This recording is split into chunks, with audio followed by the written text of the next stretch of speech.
All right, well, good morning, everybody. I know I'm a little weary this morning. I did stay up to watch the Nationals' big win last night, which was pretty awesome. Let's go Nats. Let's go Nats. But I want to thank everybody for coming this morning. We are keeping a tradition that was started by my colleagues from the previous HHS committee, which is an opportunity to sit down and meet with the leadership of our remarkable boards and commissions. I think this is a great way for the committee to engage in a dialogue and hear about the priority issues. This also gives us an opportunity to ask follow-up questions. And as you'll observe from sessions like this, although each of you are focusing on issues from a very specific angle and a very specific direction, you start to realize how connected so many of these issues are and how similar they are across the various sectors. So it's also a great opportunity to see how collectively as a system we're doing and how we may be able to improve upon that system. So I also want to thank Dr. Raymond Crowell for getting up extra early this morning and being here with his remarkable team and appreciate his continued leadership. And I also want to thank Vivian and my staff for helping to facilitate this morning's conversation. So with that, why don't we bring forward, we've got enough room up here, and bring forward in alphabetical order this morning the Board of Social Services, the Citizen Review Panel Advisory Group, the Commission on Aging, and the Commission on Child Care. Why don't we bring up those groups now before us? We've got, I think, enough room for those four. And the way we're going to do this is we're not timing this, but if you can keep your comments to somewhere between 3 and 5 minutes, that would be helpful. And what we'll do is after each group speaks, we will then engage in some immediate questions if there's some immediate follow-up, and then we'll have the other groups speak, and then we'll collectively as a panel ask questions. So, without further ado, let's go ahead and get started with Ms. Marquette Rogers from the Board of Social Services. And you've got a button right in front of you. Just hit that button and get started. Yes. Good morning, everyone. Marquette Rogers. Good morning, Vivian. Good morning, Councilmember Rice, Councilmember Averrose, and Councilmember Glass. Thank you for having me. Again, my name is Marquette Rogers. I'm the chair of the Board of Social Services. I know you had an opportunity to read through this, so I will not, spend a lot of time because I know others need to speak, but I want to highlight the particular things. As the Board of Social Services, it is our responsibility to ensure that those individuals in our community have the greatest challenges and at least resources to receive the support they need. And some of the great highlights, particularly that I want to make sure that you're aware of, is the board is pleased that the Office of Eligibility and Support Services has undergone an infrastructure upgrade in the Germantown and Silver Spring offices. This is to help enhance the client experience.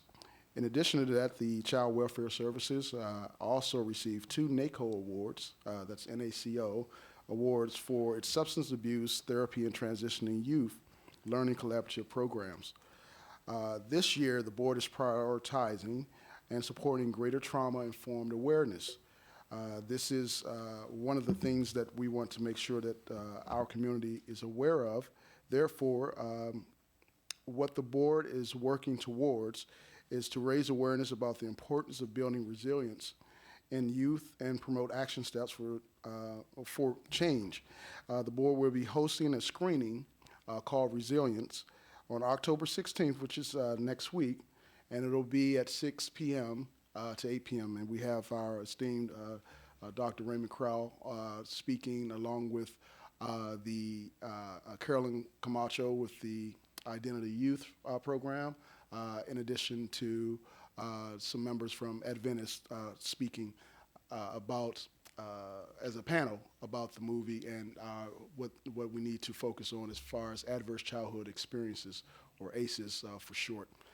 So that will be next week, and we hope that if you can join us. If not, you can share that with someone in your community, to join us there at Adventist Healthcare Shady Grove Medical Center, which is in Rockville.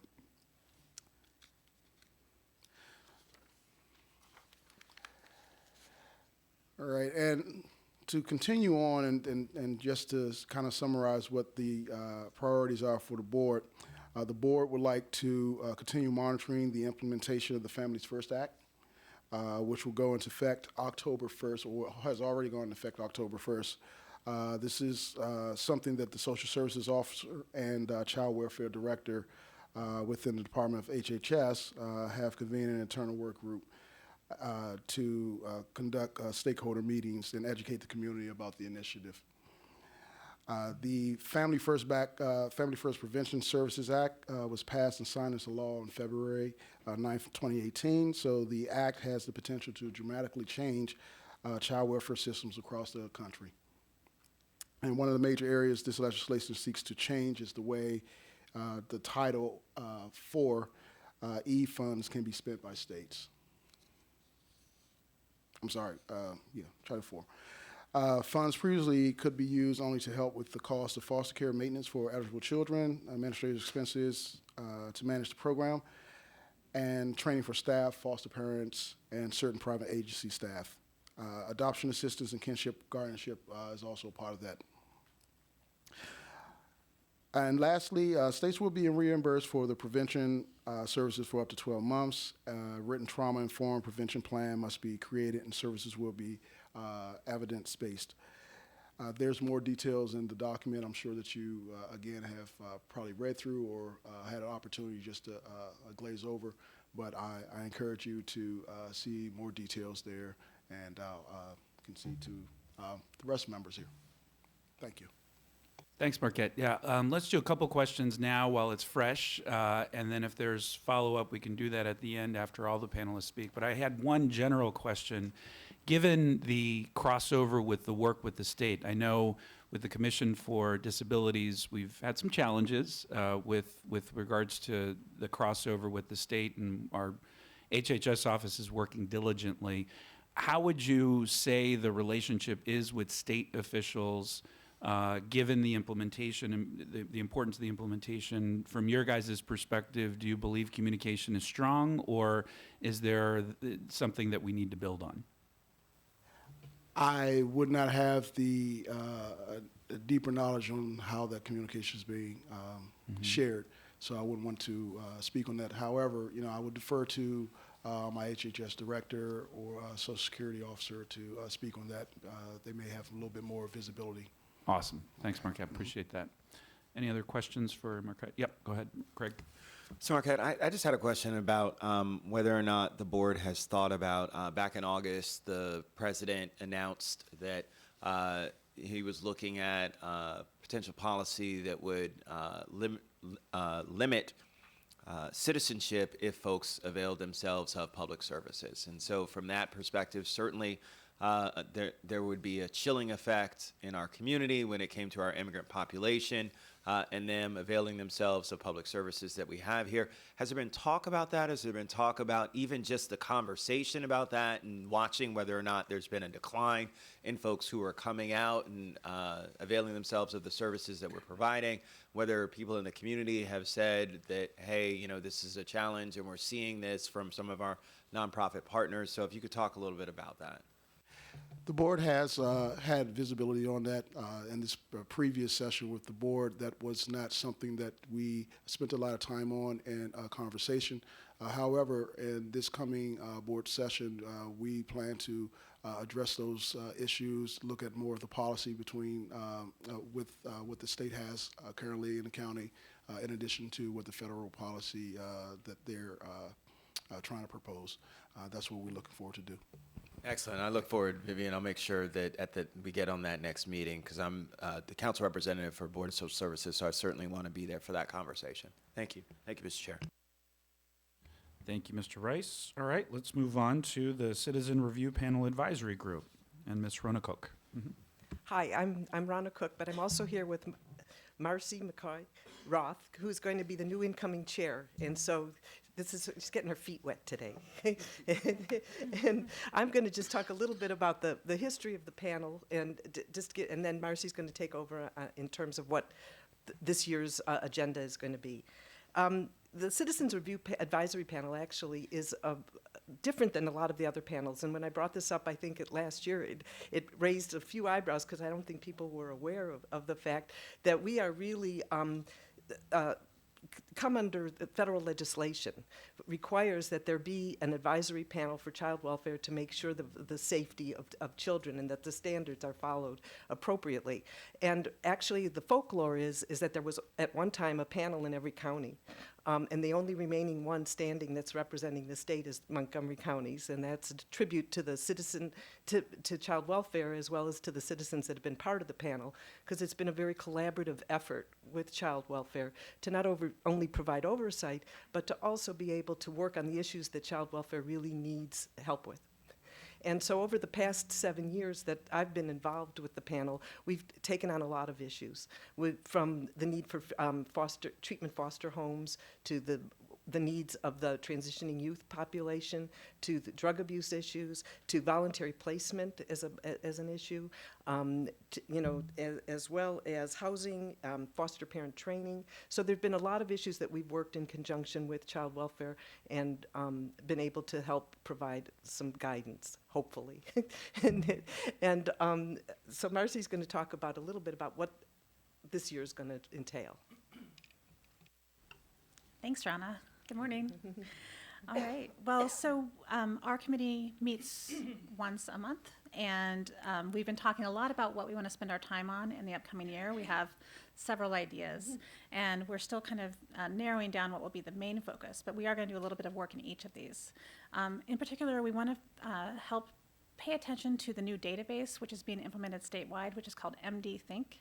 And you guys have probably heard a little bit about that already, but it's a way of connecting data systems across different silos within state data systems, and we're very interested about what the impact will be on the child welfare information, and in particular, what the reporting capability will be, and the ability to analyze and really think not only about like the numbers of kids in care, but what are some of the outcomes that we're able to bring about for the kids that we're charged with caring for.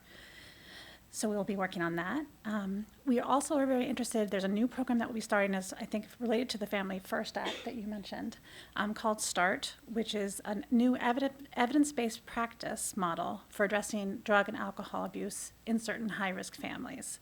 And those are the families served by the child welfare system. So it's a new model. It's been tested at other places and it's worked very well, but we want to make sure it works really well here in Montgomery County. And another big area for a focus for us this year, again, I think stems from the Family First Act and the new focus on preventing the need for foster care, but also to make sure that if a child does need foster care, that we have the families in place that can help them. So we want to look at our practices related to recruitment and retention of foster families in Montgomery County and making sure that we're doing the best job we can and supporting the department in recruiting families and making sure that we have the training that we need to recruit families that are good for the kids that we have. In particular, Family First is going to be trying to, as I said, reduce the need for care and trying to make sure that we move from a group home model to having more kids placed with families. So that's another reason we want to make sure that we're ready for that shift as it happens over the next 3 to 5 years. And then finally, another area that was identified as something that was really interesting to our group was related to the issue of suicide and the ideation of suicide for kids in foster care. We have done a little bit of preliminary research and realized that kids in care have a higher rate of suicide ideation of like 3 to 5% over kids not in care. And in the second leading cause of death for kids across the country is suicide. So it's an issue that we wanted to kind of pay attention to and try to help bring some focus. And so we're excited because we are going to be able to have a panel or a research discussion for all the members of the Child Welfare Agency that are able to attend in December, and where we're going to bring in an expert to talk about how to look for signs of suicide ideation and how to support the kids that we have in care. So that's one of our things that we'll be doing this December. So I just, in conclusion, want to say thank you for having us today. We really appreciate the support that the county council has for the residents of our county and for our committee and our work and for the Child Welfare Agency. So thank you very much. Great, thank you for your service. Congratulations on, I'm sure that comes with a big pay raise. So appreciate you coming on board.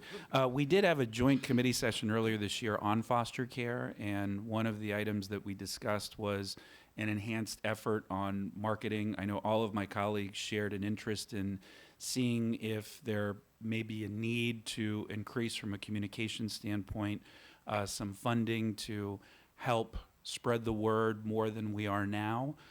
So there's often a direct line between these conversations and budget deliberations going into next year. That is an item that I personally, and I'm sure my colleagues remain very interested in. And so if there is an opportunity for us to enhance different marketing opportunities so that we can reach more families and keep families that we have, I think we're certainly very open to that. But I very much appreciate the committee's work, and we're going to move on to the next. And that is our wonderful Commission on Aging.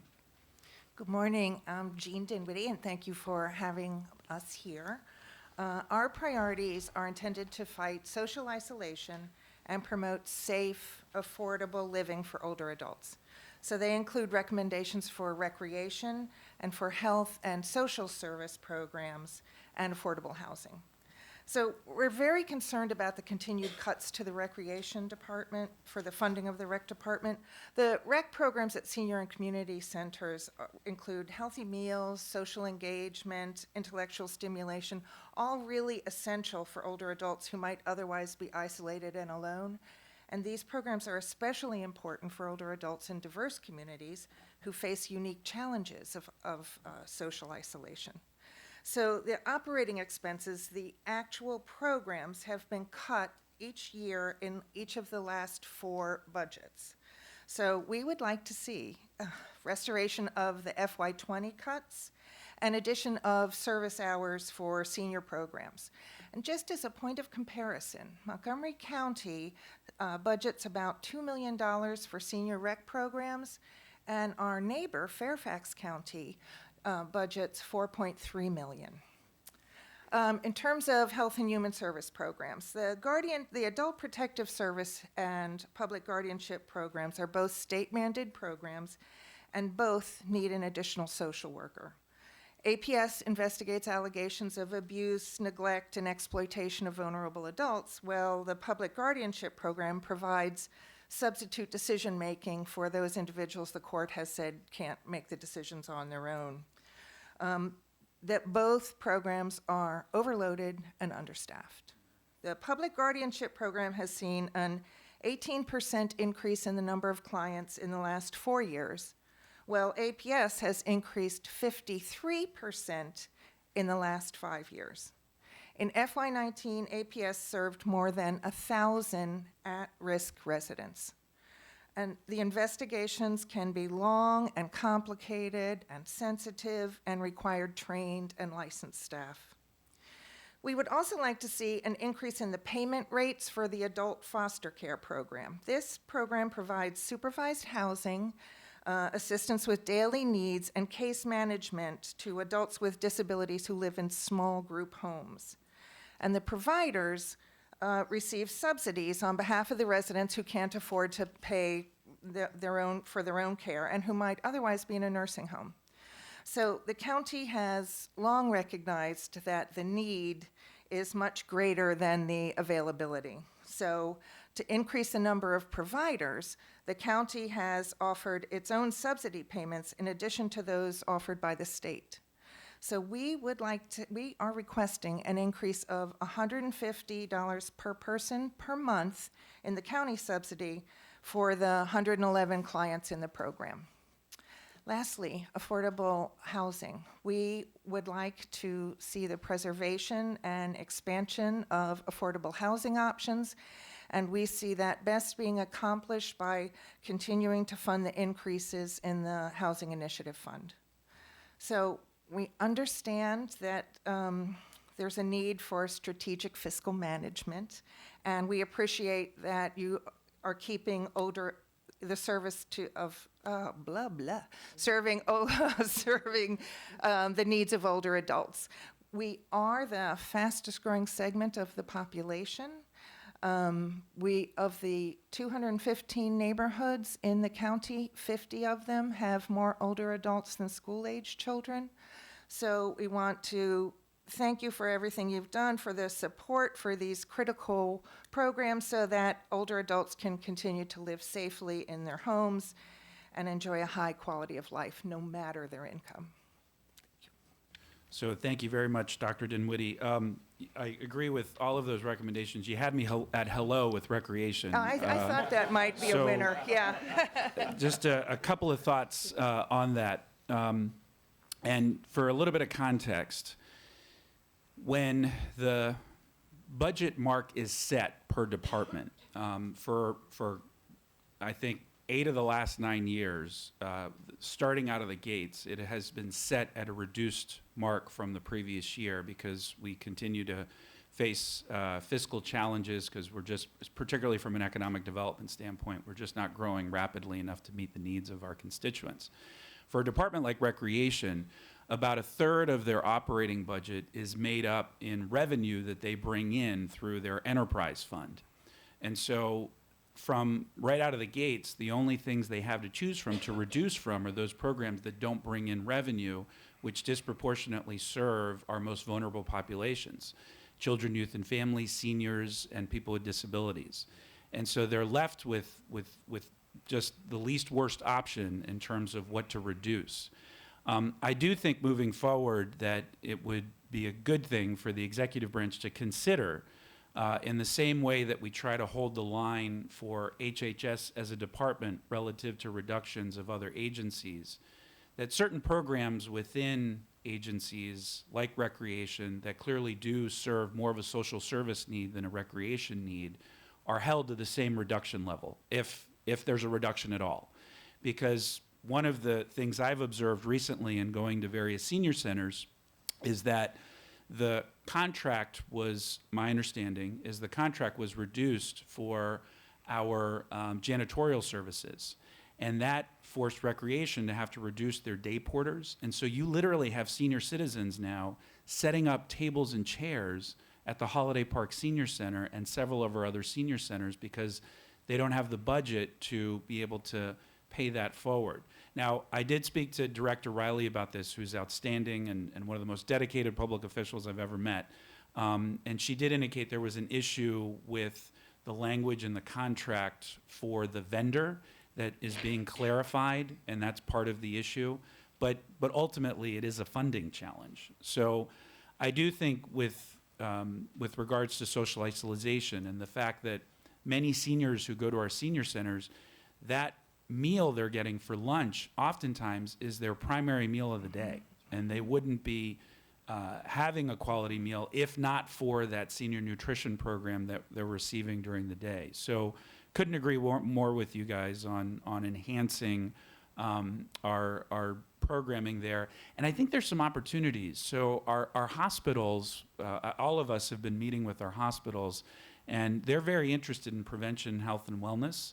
And so programs like Bone Builders and other free programs that are often grant funded or federally funded, I think there's an opportunity for the county to explore meeting those primary care organizations part of the way to leverage those resources so that we're bringing in partners to carry out some of these programs and services, which would lessen the cost to the county but continue the improved impact to residents. So I think those are key points there. I'll make 2 other points. And just a credit to the Commission on Aging, I've observed their work now for well over a decade, and I've always been blown away by their research and due diligence on looking at the layers related to these issues, and all of us pay very close attention to the recommendations set forward because we know how well researched they are. A best practice that they've established that I would consider other boards and commissions to consider as well is they held a panel discussion earlier this year that included a representative from the Office of Management and Budget, the second floor, which is what we refer to as the county executive suite. So a decision maker from that floor was invited. I was invited as chair of Health and Human Services, and we had a robust discussion, and it's an opportunity for the boards and commission to frankly put us on the spot and to ask questions further upstream before we get to the lunacy of the budget process, which we are here to serve all of you and can't thank you enough for your service. So I'd recommend to the boards and commissions, it means some more meetings for us, but those are valuable meetings and I think productive. So I'll stop there and see if my colleagues have questions to the commission. Councilmember Glass. Thank you, Chair Albanaz. Good morning, everybody. Thank you for taking the time to talk with all of us and share with us the important work that you all have been doing. And particularly with regard to the set of priorities that the Commission on Aging has set forth. I appreciate the holistic approach to making sure that the largest segment of our population, or soon to be largest segment, and a growing segment of our population, that we're planning for that.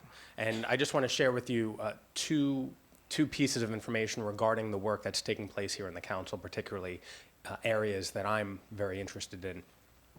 On November 14th, this committee, in partnership with the Transportation Committee, will be holding a hearing to talk about transportation needs for seniors and those with developmental disabilities, because we've been receiving more and more requests to help fund a bunch of different programs, but I requested the meeting because I think there's a better way where we could all learn from each other, figure out what programs each other are doing and how we can share resources, what little resources the county has to going forward, but certainly I think that would be an issue of interest to many of you in the room and those not here. So that'll be on November 14th.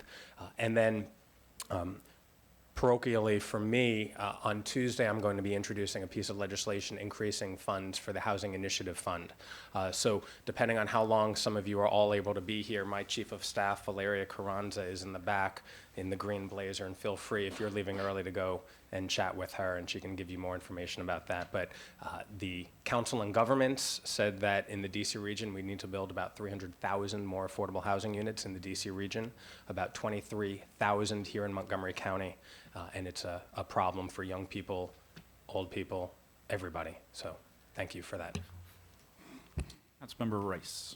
Well, thank you very much. And I'm going through this right now as my mother just recently sold her home in Kensington, is living with us as we are shopping for another house that will be our forever home with my mother included, and certainly one which in my conversations and the conversations on this day as to where we talk about ADUs and how that may work, the reality is that more people are now moving towards this type of opportunity, understanding how expensive it is and how challenging it is to find the right type of housing. You know, we've been good at promoting places like Asbury and others in Germantown that are these great communities that bring folks together, but it's not right for everyone. And it certainly is something in which some of the work that this council has done in terms of design for life and making sure that we have other kinds of accessible buildings that are there and built for not only people with disabilities, but also people who are aging in place. My mother, who, I'm not sharing too much information, you can see from what it is, you know, but who has a bad knee, and you know, complications continue to develop. And so it really is one where we have to be realistic about those challenges, but also understanding that one of the things, my mother said this the other day that was striking to me, is that she lives for her bowling league. Every Wednesday she goes to bowling, and that's what she loves. And so when she hurt her foot, was torn that she would not be able to go to bowling. And so she went anyway. So she went yesterday and went anyway, even though she wasn't going to be able to bowl. That socialization is incredibly important. It really, really is. And I see it as a son who loves his mom, who wants her to be happy. And it's one of the things that we have to do a better job of, because I can tell you, when it came to Clarksburg and some of the senior programs that were cut there. And I heard directly from some of the folks who I know very well, who are advocates, who help to work with the Recreation Department in bringing out the seniors. It means so much. And if you take that away from folks, that may be the only thing that they have left that's that level of socialization, and we put them in isolation. We can't do that. So we've got to do a better job. But there's something else that's on the horizon that I think that, and this is why I wanted to talk about this, intergenerational learning is incredibly important. We see the great model that we have in Damascus, at Damascus Senior Center, and right next to the library there, and we see what happens there. There's some more potential for us to do more of this with our schools, and so as chair of the Education and Culture Committee, I'm actually working on some specialized projects that may actually bring some of our senior development and education together. We need to do more of that, because just as my colleague and chair said, the diversity in programming is going to be incredibly important. So it's not just about the bowling. It's not just about the, hey, let's go and paint or art and things like that. But it's also about folks love to educate people. It's so rewarding. And it really is one in which I think that's one of the boats that we've missed here. That's a great opportunity for us, seeing that we have so many schools and our school system has a very large budget that can work with some of our senior representatives in the community to help bring things together. So I look forward to working with you guys. I'm certainly going to come to the next meeting and flush out some of the ideas so that we can talk a little bit more about that. But just wanted to put it out there that I just can't tell you how important this work is.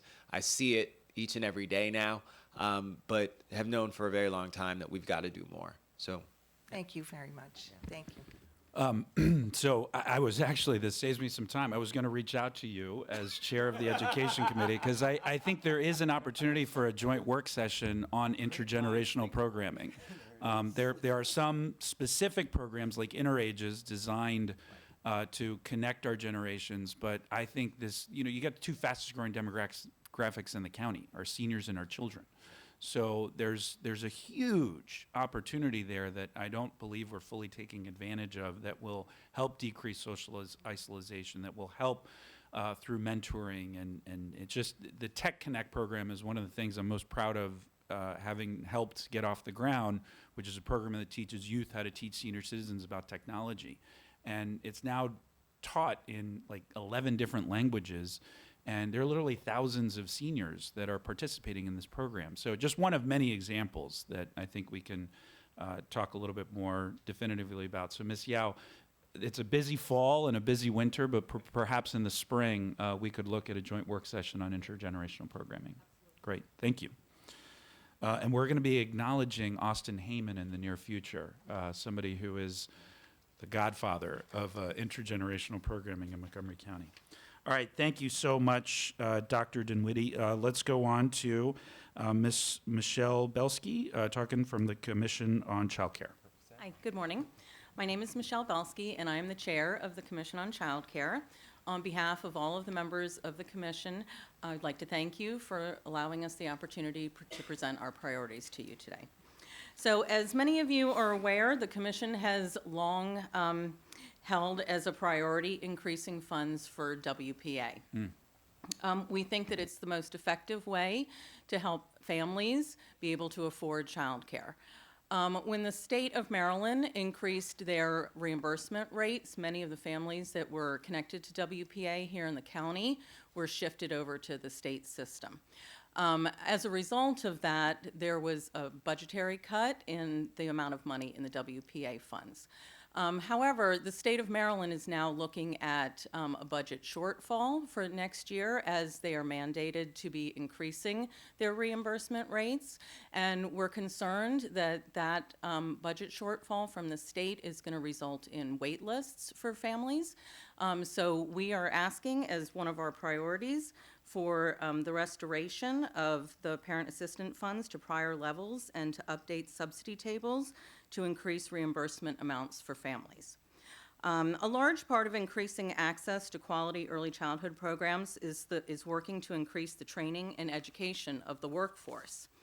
At a time when Montgomery County, as well as the Kerwin Commission, seem dedicated to increasing quality, both county and the state has cut funding for professional development funds. The Commission's second priority is to focus on workforce development, restore and increase the county's professional development fund for early childhood, and work through the Office of Intergovernmental Relations to implore the Maryland State Department of Education to restore the State Child Care Professional Development Fund. The Commission's third priority is to inform county policymakers about issues involving before and after care programming provided by private, public, and county programs. The Commission specifically continues to ask to be included in all meetings related to the CUF process to reevaluate Executive Regulation 617, for greater transparency in the CUF selection process, for child care professionals to be represented on the selection committee, and a reevaluation of the principal's role in the selection process. The Commission greatly appreciates your consideration of its priorities when making policy and budgetary decisions. Thank you. I very much appreciate that. This has obviously been a priority of this council, and I really do want to give a lot of credit to Council President Nancy Navarro, who has been working diligently to lead us in this space. And I concur very much with those recommendations. Do we have a budget amount for what that restoration would look like? Do we know what that dollar figure is? If I am correct, there was $3.2 million cut from WPA. Okay. Yes, Vivian. Actually, this came before the Joint Committee in the discussion on the Early Care and Education Initiative recently. There was a reduction because, again, since most of the families on WPA moved to the state program, WPA has, in essence, become more of a supplemental program where they supplement the rates that the state provides. That's why there was a reduction in that there was projected not to spend out those funds this current fiscal year. However, the ECEI initiative is looking at WPA and how those funds, the funds in that initiative can be used to increase subsidy rates, to do a variety of different things. So I think right now that's all being considered and going to be provided in recommendations moving forward. Excellent. And where are we with CUPF and those deliberations? Where are we in that process? I was observer from the outside looking in back in the day as this discussion was going on. But where are we right now? So right now, the regulation that that was passed, that the council had provided and put on and approved, has sunsetted. There is actually no official, process that CUF is performing at this point. The decisions on which child care providers are going to be in public space is shared space, that is, in public schools, is up to MCPS at this point, and they're kind of reviewing their process to see how they want to move forward. I don't believe they've landed on anything yet, but they're basically considering that process. And my understanding is the providers that have been selected in their space are remaining there while MCPS figures out how they want to move forward. Okay. Thank you, Ms. Yao. Mr. Rice? Thank you. So this is one in which I've spent a long time, along with my former colleagues, trying to figure out this CUP dilemma. And it's one in which I've not been shy, and I get myself in trouble every time I say it, but I'm not a fan of the current process. I think that it's ineffective. Not only is it ineffective, but it pits our principals in a very difficult position, one in which trying to balance between making sure that we have the best providers, but also somehow then avoiding the cloud of, well, am I gaining something extra for my school, my PTA, because they're sweetening the deal by saying, we're going to give you slots for summer camps because we want you to, we want to be in your school. And having to force a principal to make decisions like that, to be kind of a business manager and negotiate those kinds of things, I think is a dangerous position to put our principals in. It really is one where people have questioned the judgment of our principals, but also one in which it just casts a very negative light. And so my conversations with the school system have been to come up with a comprehensive strategy and policy.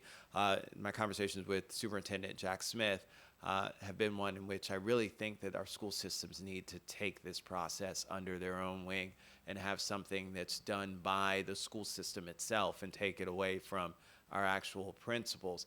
The evaluation of what is right for the community, and our principals certainly have a finger on the pulse, but they don't know everything that's happening in our communities. And for me to expect that, their job is to know what's happening in their schools. Some of that spills over from the community, but a lot of it doesn't. And so from that perspective, knowing where the greatest need is, knowing where the greatest challenges are, what's happening and coordinating with our current priorities that we have for this county, those are things that are far beyond what I expect our principals to know and be able to really have the best information in making these kinds of decisions. And so from that perspective, I really think that, and I continue to agree with Ms. Yao, who's been ably advising us for a very long time in terms of the challenges with the CUP process, that we need to do something else. So I look forward to working with HHS. That'll be another joint meeting that we'll be having about how best to move forward with that, Mr. Chair. Thank you, Mr. Rice. Councilmember Glass. I concur.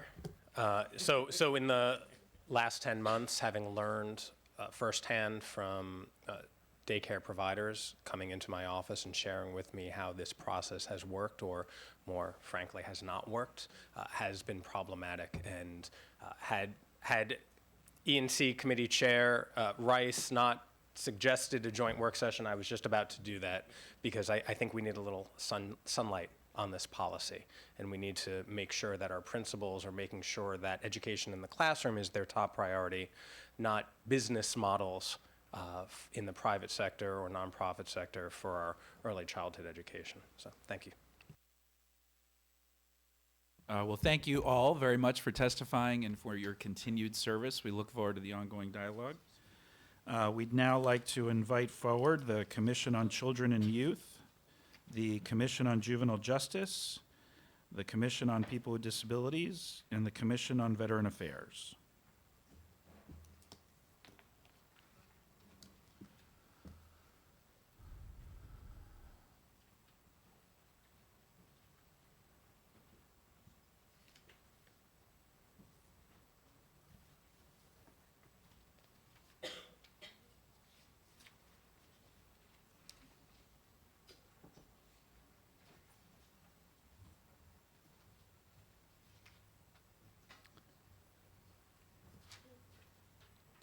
Great. And is Ms. Kirsten Anderson here from the Commission on Children and Youth? Hello. Yes. Hello. Good to see you, Kirsten. Thank you. Good morning. So my name is Kirsten Anderson. I'm the Senior Director of Intervention Services at YMCA Youth and Family Services, but also have the pleasure of being the chair of the Commission of Children and Youth.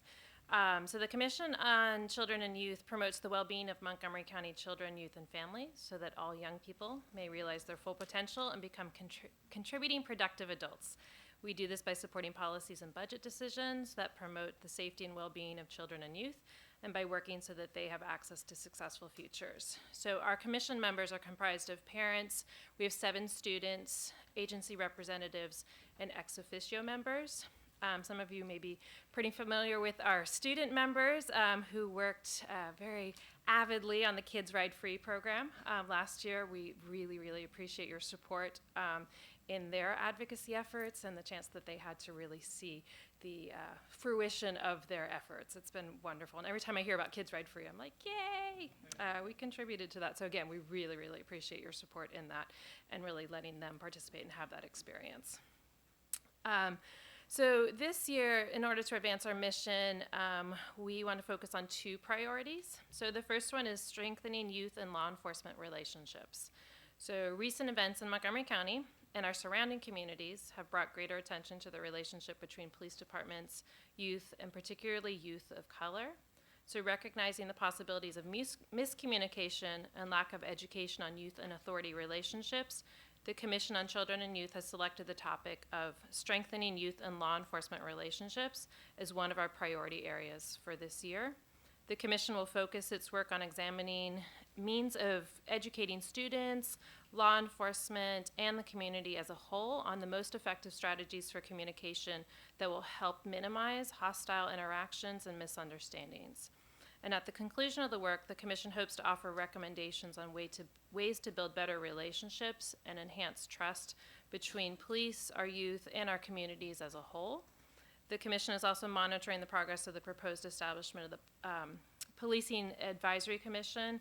And so if Bill 1419 is passed, the Commission will work collaboratively with this Commission and share insights and recommendations, especially from the youth perspective, since we do have 7 youth on our Commission.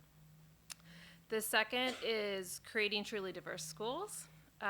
So the youth in Montgomery County have spoken eloquently and powerfully for their desire to have truly diverse schools and not just a diverse school system. So de facto segregation is real and a significant problem in Montgomery County public schools. Research has demonstrated that when students attend diverse schools, the academic outcomes are better for all students. So this year, the Commission hopes to explore all factors that contribute to this de facto segregation and propose recommendations to address this issue. Additionally, we host the annual Youth Having a Voice Roundtable event. It will be Thursday, February 6th in 2020. It'll be our 13th year doing it, and it's it's a gathering of teens from across the county, and it's led by our youth commissioners to discuss issues that are important to their lives. It's not only do youth have the opportunity to speak out, but adults, members of the community, county council, board of education, HHS senior leadership, and others, they all have a chance to hear and learn and act on the concerns of the youth. And we usually will address the 2 priority areas, so we'll get feedback from the youth on our 2 priority areas, and then our youth commissioners also will select a priority area. I don't think they've finalized it yet, so we'll discuss all 3 of those with the youth who attend the Youth Having a Voice Roundtable.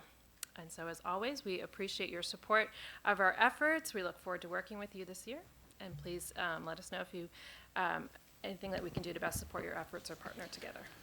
So Kirsten, thanks for your leadership.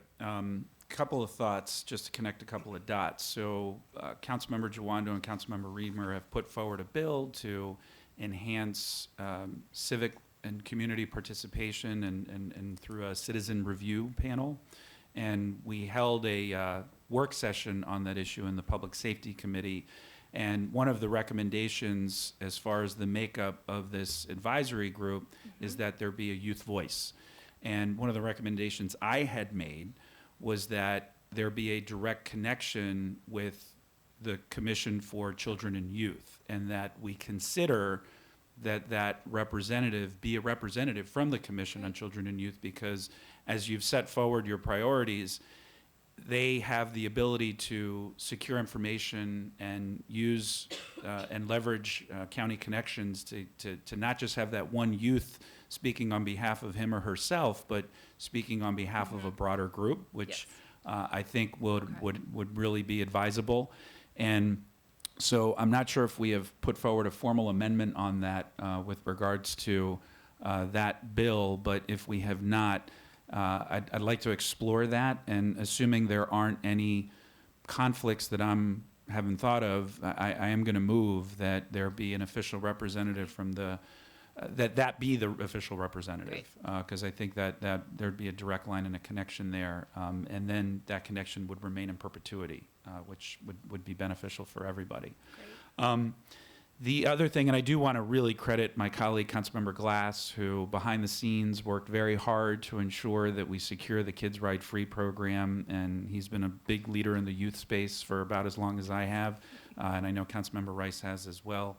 So that is an exciting initiative, but I think something that we want to highlight as a selling point for the recruitment on these boards and commissions as Exhibit A on the impact that youth can have when collectively they come together to organize, which I think can have long-standing impacts. And so if there's other low-hanging fruit policy issues that we can work collectively to get over the goal line moving forward, I'd be very interested in hearing what some of those are. Action in Montgomery, who's one of the best advocacy organizations in the county, does this extraordinarily well. They select ambitious issues, but issues that have been well developed in some instances, and with just the right coalition can get over the goal line. okay. I think there's probably other legislative opportunities like that in the children and youth space as well. So those are some of my initial thoughts. And and last thought for now. My colleague, Councilmember Rice, initiated this very amazing program in which students become council members for a day. And I think there may be an opportunity for us to look at continuing that incredible program and initiative, but maybe expanding it so that one of your board meetings, maybe with the children and youth, could be directly affiliated to one of our sessions. And I think there's an opportunity there for us to talk about things like that. So thank you very much, Councilmember Rice. You know, it's amazing because we sit up here and it all just comes together. I want to talk about your second priority first because it was a direct product of the student member of the Board of Education, Ananya Tadakanda, who had the gumption to say, why aren't we looking at boundaries for all of our schools to achieve this very objective? And so it really is great to see youth leading in this conversation to talk about what they would like to see for the future of their communities. And so it really is great. I look forward to these recommendations. The board has not shied away from them since they've embraced this. And although there's been a certain level of unfortunate vitriol that has been at some of these meetings, the reality is that the majority of our community has embraced and supports these ideas that we want to have, just as we have diverse communities, we want to have diverse schools. And why should a school be any different from the very community that serves, that feeds that school? It just doesn't make sense. And so I just think that's really great. Thank you for mentioning about Councilmember for a Day, because we do have 2 youth town halls this fall. One that's going to be at Clarksburg High School on October 30th, and the second, which will be November 13th at Wheaton. And that's where we will announce the new council member for a day. I think it's a great idea to connect the council member for a day with the Commission on Children and Youth, as well as the council connect with the Commission on Children and Youth and actually have their involvement as well. And so, Councilmember Chair Albornoz, we will certainly work together on that. But I do want to make sure that we provide an opportunity for that council member for a day to actually go there and present to the Commission on Children and Youth about their particular topic of interest that got them this seat, and then also in how they can continue to work together. I've been very proud of our council members for a day. Each of them has addressed topics that we have followed up with as a council and taken on very aggressively in terms of making a difference. I just want to really appreciate and highlight, and I know Councilmember Glass has been working on this in the community before arriving to the council, but it was a council town hall in which youth came and said, we want to have free ride-on. It was a council youth town hall where youth came and said, we want to have additional investment in Burtonsville in the East County, and we want to see things happen. It was youth from the council town hall that said, we want to have food trucks in Montgomery County. We had no regulations on food trucks. They were the ones who brought food trucks to Montgomery County. Youth, not us, youth did. These are all things that we then enacted as a council, but happened because of youth voice. And so I think that, again, the last one that I'll save is about strengthening youth and law enforcement relationships. I think that's incredibly important. As a person who was born and raised here and who's seen the ups and downs of our relationship with our police department, the opportunity is there for us to do something more and really be an example for the rest of the nation in terms of understanding that the majority of men and women that are on our police force are there to serve and protect us. And while there are bad examples that are out there of folks who aren't doing the right thing, if we partner with those folks who are doing the right thing, and that becomes the voice, and folks realize that those of them who don't feel as though they need to respect members in our community realize this is not the right place for them, it makes us a better police force, as a whole and makes us a better community as a whole and builds the trust between community and our law enforcement. And so from that perspective, I'm really interested to learn more about what's going on there and how we can assist in working with our school system to make sure that we address that as well and give as many opportunities for folks to be involved. So I'll follow up with you on that. Thank you, Mr. Chair. Thank you very much, Kirsten. One thing to bring to your attention, Imagination Stage is partnering with the Street Outreach Network on an effort to, through theater and the arts, connect youth to law enforcement. And they're actually recruiting police officers to be part of this program. It's an initiative. We can make sure there's a connection so you find out more about it. It's a program that frankly needs a little bit of funding to really get off the ground and could be another element that you guys advocate for. Great, thank you. Right, thank you very much. I don't know, is Chris Jennison here from the Commission on Juvenile Justice? Yes, Chris, yes. Good morning, council members, and thank you for the opportunity to present to you today. My name is Christopher Jennison. I'm the chair of the Commission on Juvenile Justice. I'll be brief. Our priorities are laid out in the submission to this committee. I do want to hit a couple things, and to do so, I'll take our two priorities in reverse. Within the priority of improving services for youth in the juvenile justice system, one of the main things we're looking at is alternative treatments, including improving educational and vocational programs, especially educational programs at the Alfred D. Noyes Detention Center. Since the Maryland State Department of Education runs the educational program at juvenile detention facilities, we are looking at how to make recommendations to that Maryland State Department of Education on improving any of the educational programs at those detention facilities. Additionally, we are looking at how we can strengthen the absolutely fantastic evening reporting center, both in terms of capacity and awareness of the services that reporting center provides. And so then to take the first priority of our report, since we focus so much on how to improve the services for those who are already necessarily in the juvenile justice system, our other priority is how to engage at opportunity youth as well. So we're looking at what are the best practices in community youth engagement. We've had a number of visitors to the commission. I know Councilmember Albornoz, you came a while ago to talk about the Recreation Department. We've had the Re-Engagement Center, Lead for Life, folks from the Collaboration Council, and other community partners like that come in to talk to us about best practices, and so that we can see how we can advance community youth engagement. Thank you. So I feel passionate about workforce development within this space, but my colleague Craig Rice is even more passionate than me, and I think the soapbox is in the back room over there, so I'll bring it out. But this is an area that he has fought strongly for, and so I will yield to him to make some comments, and I know he's got a lot of thoughts on that issue. Sure. Well, thank you very much, Mr. Chair. And let me just say that, it's one in which when you look at models like Conservation Corps, Lead for Life, all the ones that are out there that are doing great jobs in this space, the reality is that there's not enough. Even Luis Cardona, who works with our Street Outreach Network, who the chair referenced before, are all doing work in the space, but the reality is we're still not getting the majority of kids.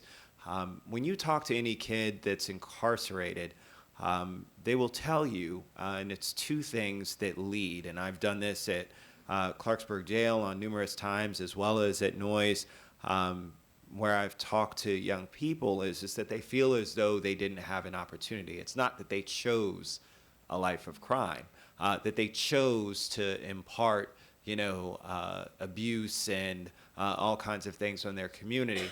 And it's not to defend these young people. I mean, folks have decisions to make, and they can make a different decision.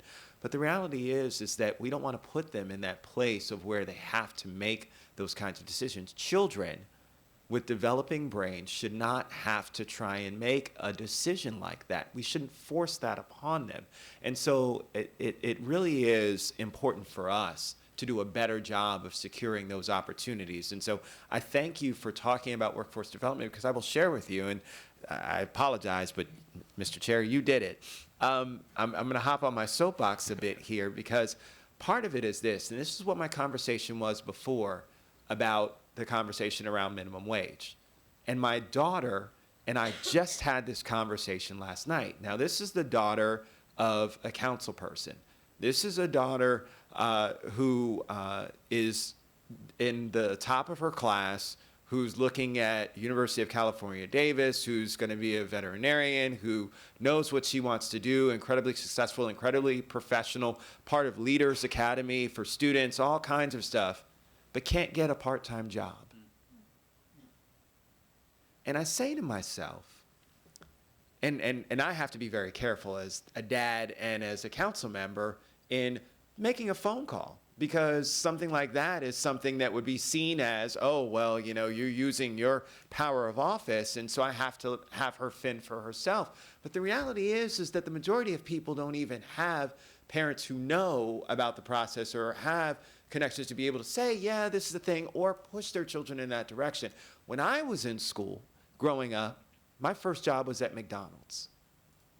I will tell you, I want you, next time you go to a fast food restaurant, look at and guess, just guesstimate what the average age of the people who are working at McDonald's. And there are some young people there, don't get me wrong.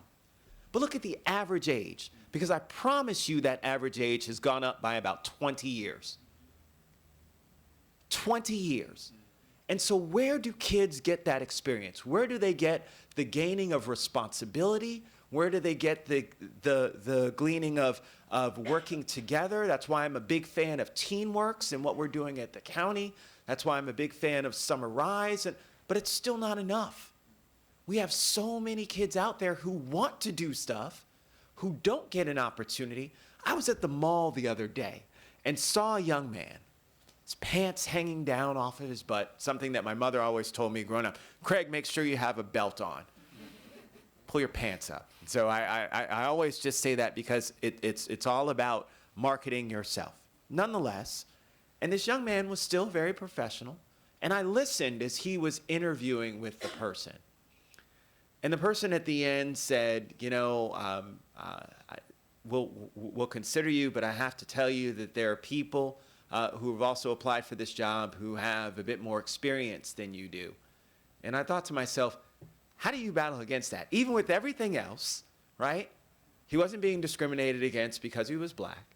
He wasn't being discriminated against because he didn't have his clothes professional in a suit or tie or shirt and tie or whatever, a shirt and a pair of slacks and a belt. It wasn't about that.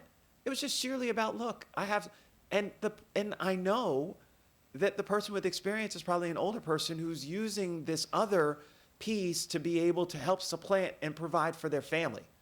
And the reason why I know is because they testified here in support of raising the minimum wage, which I completely support. But the challenge is that then locks out our young people from those opportunities. And so you have to battle between the two. And so what's the solution? I don't know. And I'm incredibly concerned about folks who then touch our juvenile justice system, because then it's a spiral. Because then they go for these interviews and they're going up against a 20-something or 30-something. They don't have the experience. They're actually trying to turn their lives around. And there's minimal opportunity for them. We've banned the box. We've done all the things we need to as a government to give them the opportunity. Councilmember Juando's introduced legislation about making sure that we don't discriminate based on hairstyles. All kinds of things like that. We're doing what we need to. But the reality is that it's bigger than that. The reality is that the restrictions that are on our young people when it comes to gainful employment and workforce development, I agree with you, and I'm so happy you started with that one first, because that is the obstacle. And so to do that, as the chair said before, we have to grow workforce. We have to grow more opportunities. We have to grow businesses in this community that will be able to then employ these folks. I'll just close with a caveat because I'm so proud. My wife, who used to work for Elizabeth Arden and who decided to start her own salon in downtown Bethesda, made a point of hiring people who normally people wouldn't hire, to give them a chance, to say, you know what, I know that you may have had a run-in with the law. I know that you may have had this, but you deserve an opportunity. You want to work, you want to be professional.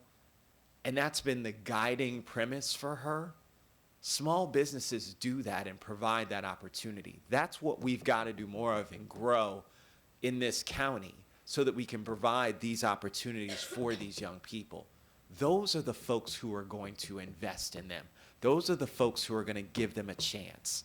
And so I look forward to working with you also, because this is a big one for me in terms of what workforce development is. And quite honestly, our WorkSource Montgomery and other entities that are out there that are supposed to be doing this job are not doing it. They're not doing it. And I get criticized every time I say it in public, but the reality is that I care more about those young people and what they're doing than me getting criticism from someone who's saying, why are you attacking WorkSource Montgomery? I'm not attacking them. I'm attacking the fact that we're not doing our job that we should be in getting those folks opportunity. That's at the end of this what matters to me most. So I thank you for your work. I look forward to following up with you on this, and I apologize to the chair, but it's kind of your fault. No. It was perfectly well said and expected, and I hoped for that, so that was great. Councilmember Glass. One other element that hasn't been brought up are some of the drop-in centers to connect and engage some of the youth that might otherwise fall off. And it is my hope that next year, when we have this conversation, we can talk about the exciting programming that will be going on at the Collaboration Council's new East County Center. They've been having a hard time finding a physical location. I've been working with them on day one to make sure that it is as inclusive as possible, not only for some of the wraparound services, for some of the education, job training, but quite frankly, to make sure there's an LGBTQ component as well, so that people feel safe and secure. And as the council's lead for homelessness and vulnerable communities, making sure that there's a component for those who might need a place or be connected to resources so they don't have to sleep on the streets, which is one of the ways that they fall down the rabbit hole. And so I'm optimistic about next year. Keep up the good work and look forward to the conversation. This is another space that obviously has a lot of crossover with the state. And so I would encourage you guys, if there's time permitting, I think a panel inviting folks from the state you guys have a unique perch to be able to connect some dots here. And then having folks from the county come and speak as well to talk about some of those cross-jurisdictional issues might be valuable. Sounds good. I will bring that back to our team. We do have some great representatives from the state that work very closely with us on the commission. But that's an absolutely terrific idea, and I'll bring that back, and hopefully we can make that happen. Great. Thanks, Christopher. Thanks. Appreciate your comments. All right, we're going to move on to the Commission on People with Disabilities and my good friend, Seth Morgan. Good morning. Thank you for the opportunity to address you all. You've got a 3-page letter in there of our priorities, so I'm not going to read it. You all can read it fine. I'm going to try and hit some of the salient points and hopefully respond to questions if you have them. Before I start, though, I'm going to refer to something that Dr. Dinwiddie said, and I've got to tell you, I love the Commission on Aging. We have collaborated on many projects. But there's one point that just irks me, and it's recurrent and it's everywhere. People talk about affordable housing. Now, once you hit 65, fully a third of the people have a disability already, and it incrementally increases. So it can't just be affordable. It's got to be affordable and accessible. So I really would like to see that not separated out from the other item, and I just want and thank you for referencing the Design for Life project, because that certainly is one of the things.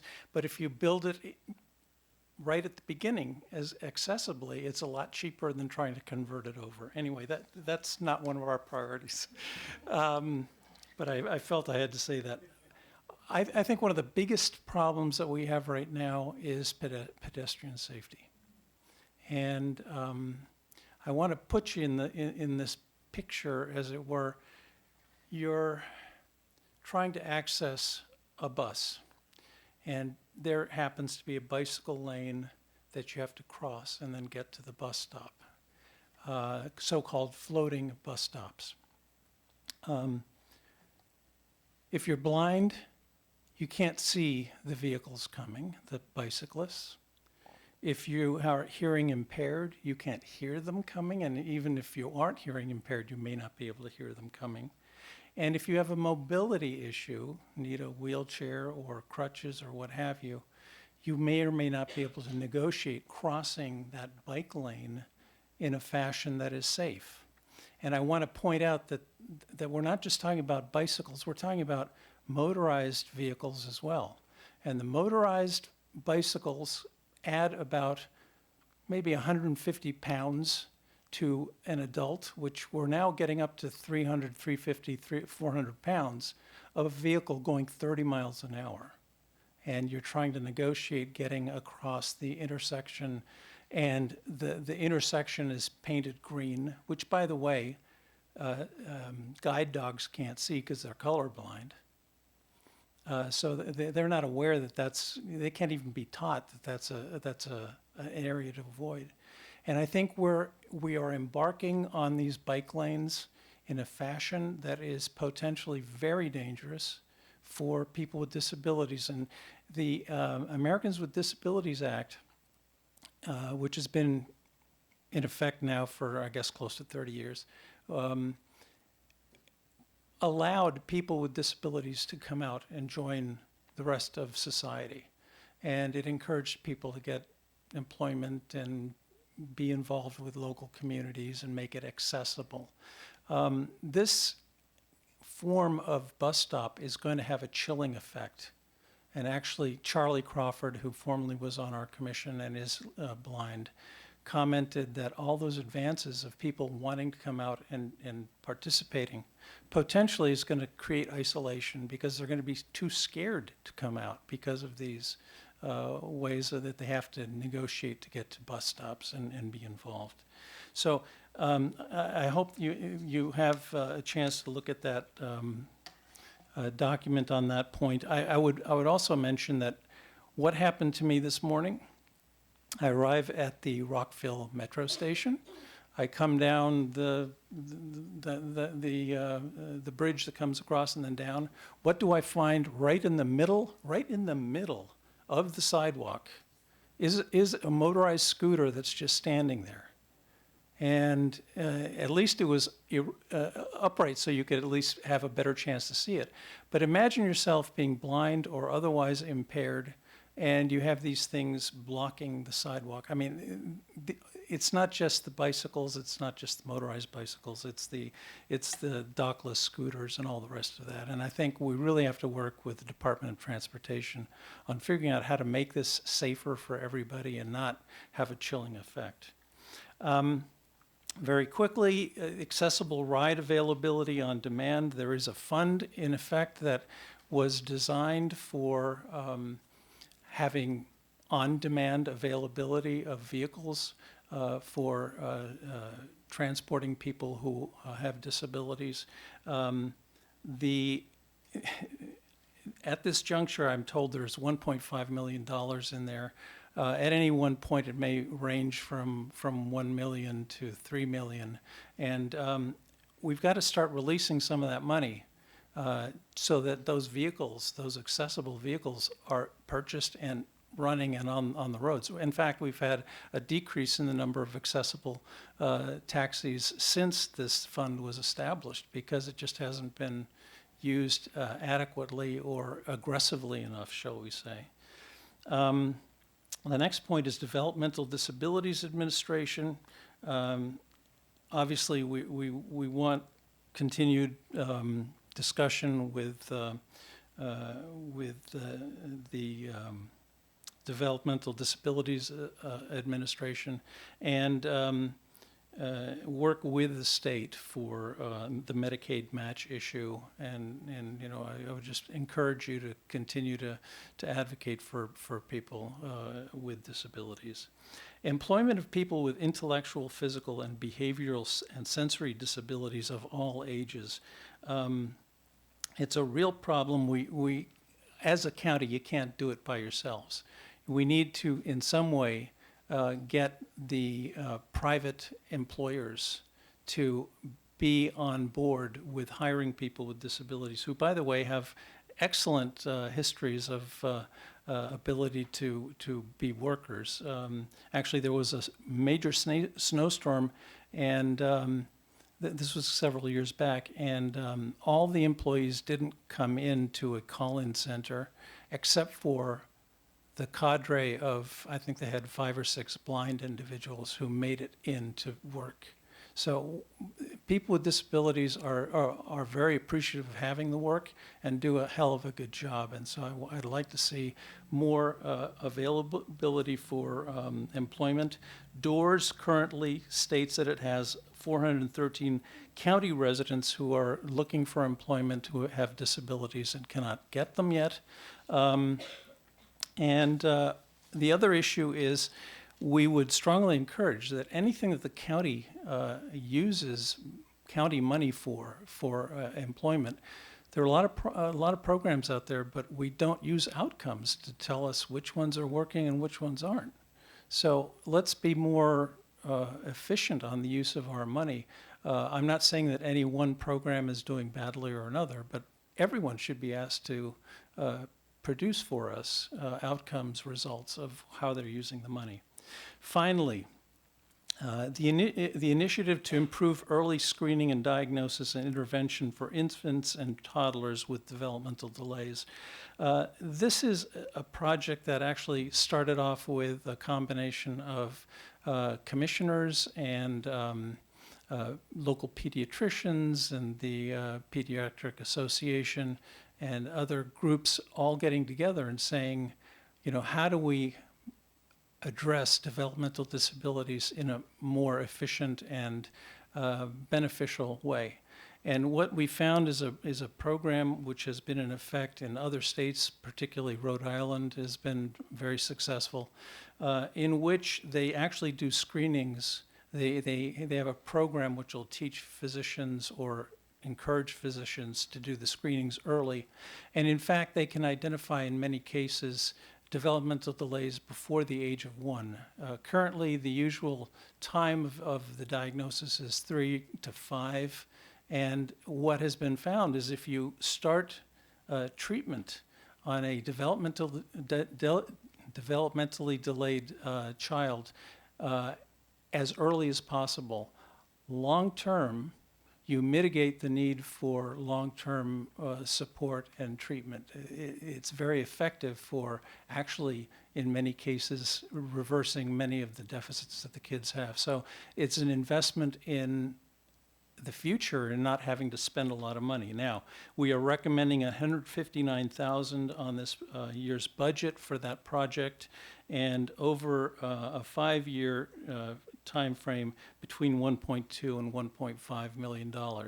But it has a track record of having improved the situation in other areas, and we should be on top of this and decrease the chances of our kids developing life-altering developmental disabilities. Thank you. Thanks, Seth, for your leadership. Lots to unpack there, all very important, and I'll start with where you ended, and just that is something I personally am going to be very supportive of.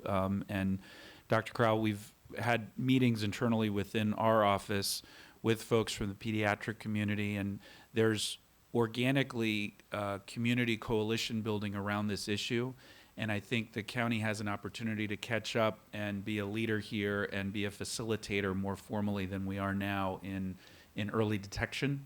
And there's a real public health benefit, obviously, that is something we should focus on. So I'd love to follow up with your office on how we can really execute this in a county-wide way that makes sense and can be scaled up. My feeling on e-scooters have been well documented. Not a big fan of them, quite frankly. I think the pros and the cons are pretty aligned there in terms of how we access those. And I shared this story from the dais when we were considering this with our colleagues in the Department of Transportation.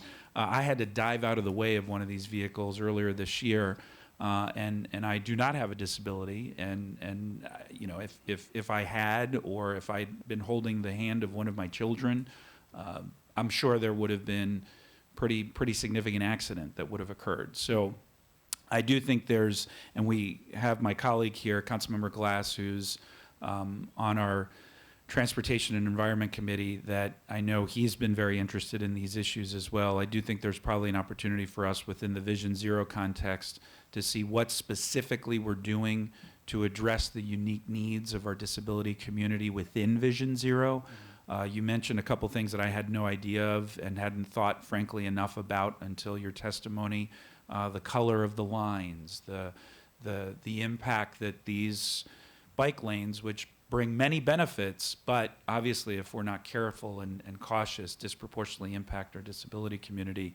And I will also say the timing of the lights. Some of us came out recently after yet another pedestrian vehicular crash on Randolph Road, and which has become a major thoroughway, always has been, but now that you have that underpass and that intersection, has become even more precarious for folks that walk, and there are a disproportionate amount of people that walk in that community that don't own vehicles.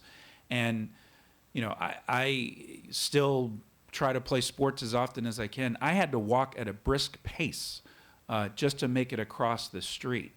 And so that is clearly something that we need to work with Park and Planning on. And I do think that it deserves its own discussion and attention because it is not going to get any better. Right. And so I appreciate your comment. I will defer to my colleagues now. Councilmember Glass, who has some comments as well. Thank you for the thorough report out on the vast importance of everything that you're working on and the broad scope. To echo my colleague's comments, things I hadn't thought of, particularly with the green markings on the street for pedestrian and bicyclist safety. But I want to back up first regarding the ride services, and it was the point that I had mentioned earlier with the Commission for Aging that we'll be having that joint work session to figure out how we best use the, on any given time, $1 to $3 million that are part of the fund that is actually achieved from Lyft and Uber surcharges. Mm-hmm. Every time a Lyft and Uber is taken here in Montgomery County, we have a 25-cent surcharge, and that goes into this fund to help with unique transportation services, not part of the general fund. And what I've figured out is there's a lot of different organizations that have their very important and worthwhile programs, but I think we need to take a step back and figure out if there's a more holistic approach, because otherwise there won't be any funds for every individual program. And so I want to make sure that those funds are being used directly for that purpose. And then also related, we just released some funding for taxi cabs to be able to retrofit, so that individual old school taxi cabs can actually provide some of those services as well. So that will be part of the broader conversation to see how this jigsaw puzzle works out to the betterment of everybody. And then regarding Vision Zero and the walkability and the pedestrian safety aspect, here in Montgomery County in this calendar year of 2019, we've already had 300 incidents where pedestrians or bicyclists have been struck. Mm-hmm. And a bunch have died. And so this is real here. And as a member of the Transportation Committee, I had requested an update on the Vision Zero conversation to see where our 42-point plan is that was adopted a number of years ago. And I appreciate the great interest amongst all of my colleagues that the council president had asked that it be elevated from a Transportation and Environment Committee to a full council hearing. And so tentatively, mark your calendar for November 19th at 2 o'clock, because we'll be right here having a full conversation with statewide and local policy leaders to figure out how we have moved forward in that space. But that is of tremendous interest to all of us, which is why it's going to be elevated to a full council. And I mentioned it at the beginning of my comment, but I'll close on it. The fascinating and salient point about the green paint and how those markings are invisible to the colorblind dog. I hadn't thought about that, but you're absolutely right. So I'm gonna go back and dwell on that a little bit to see what that interplay is and how that affects those who utilize guide dogs, rely on guide dogs. And about 2-3 weeks ago, I had the honor of emceeing the Vision Walk for Montgomery County that was just down the road in Rockville Town Square. And those that are facing retinal diseases, have retinal diseases, told me their number one problem and concern is accessing transit and just being able to be fully mobile residents. And so thank you for adding that element, which I hadn't thought of before. And I look forward to continuing these conversations at future hearings in which I hope you and others will participate. We'll be there. Excellent, thank you. Councilmember Rice. So a lot has been said, so Seth, I'm not gonna, please don't take my brevity for not expressing interest nor support. Let me just say this, when it comes to early screening and diagnosis for our young children, that's been something that in my work on the current commission, we've paid very close attention to, and there are specific recommendations that are in there around that and what we need to do within our recommendations for early care and education to make it a requirement. There are always going to be pushbacks, some associated with money, some associated with who's going to do it and who has the responsibility. The reality is that we get more when we have earlier identification because it sets our children up for success. And so from that perspective, there's no one who argues that early identification isn't better. It's just about making sure that we find out who's going to do it and who pays for it. But I assure you that we'll keep pushing that, and that will definitely remain in our current commission recommendations that hopefully would mean the entire state is embracing that model. When it comes to pedestrian safety, I found myself in the same boat as Councilmember Albornoz. When we had the hearing right here on this dais, I was one of the ones who talked about my experience at college campus. I think it was Ohio State University, or excuse me, the Ohio State University, in which I saw these scooters littered all about the college campus. And just the other day, as I was driving through Germantown, I saw a scooter that was on the side. We don't have a lot of them there, so I was surprised to see one. And it was actually blocking the thing. And parents who had a stroller, the father, got and moved it off to the side, and then the mother pushed the stroller up onto the sidewalk. And I said, what if that was a person in a wheelchair? Right.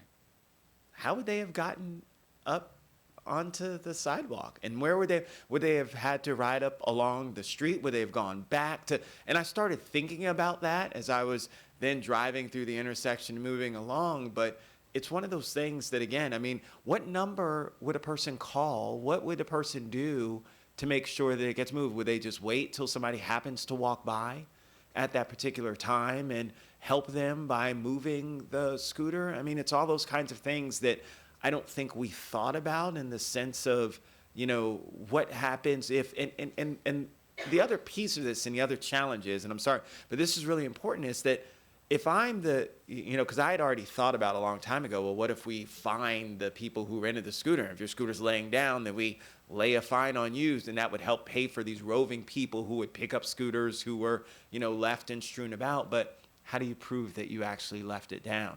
Because I will tell you that I was in Chicago to where I saw people driving multiple scooters because the scooters don't lock and you can actually move. And I actually saw homeless people utilizing the scooters to get around because you don't have to have it motorized for it to still be mobile. And you can still hop on it and still scoot. And it's still a functional scooter at that point. It's not a motorized scooter, but it's still a scooter. And so it's just very interesting because there's no proof that you actually left it there, that somebody else didn't move it, somebody else didn't knock it down, was just playing around with it and then dropped it. And then we were just in Baltimore the other day, and the same thing happened, to where I saw it wasn't myself or my family, but my wife and kids that took me up there for my birthday, and I saw a scooter literally come that close to hitting an elderly woman who was walking across, who didn't realize that that crosswalk was where, and they have a protected lane, but she didn't know.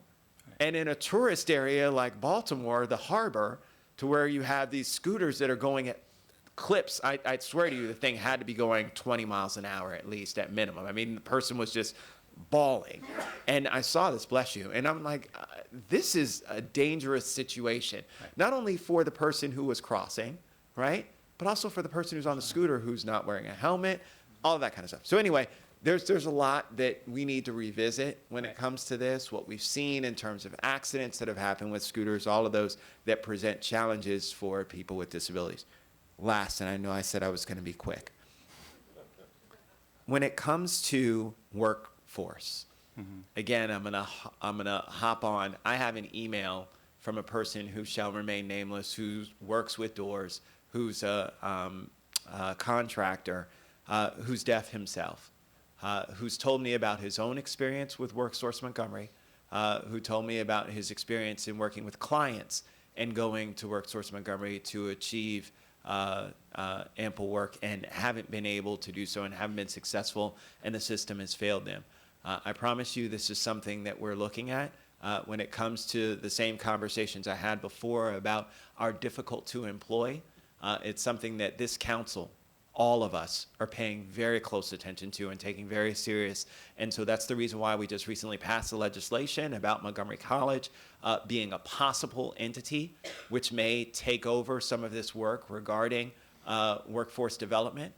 And so we're looking at all different, I'd love to get more feedback from you in terms of what some of the best structures may be for us in terms of how to make this happen. I will acknowledge and tell you, I know it's not working. We have a couple situations where we've got good relationships, Marriott Hotel, Giant Food, Imagination Stage, and others out there who have been committed to this work. But the reality is that overall, we're doing a horrible job.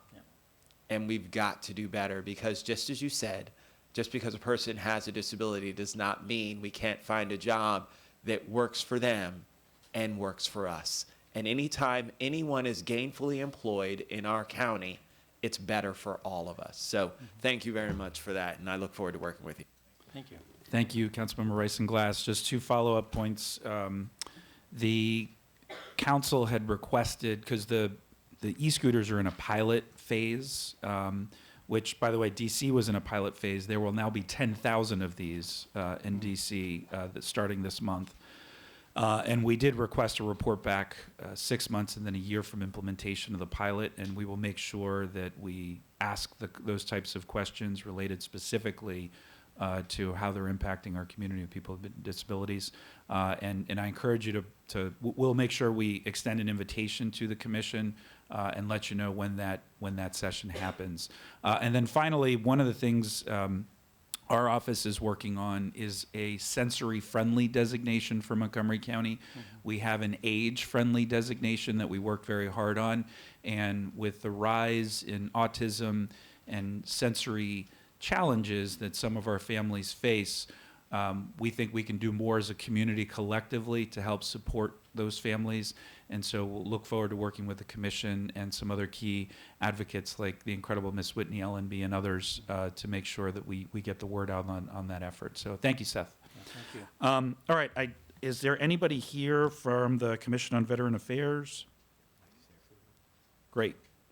Mr. Mike Subin, perfect timing.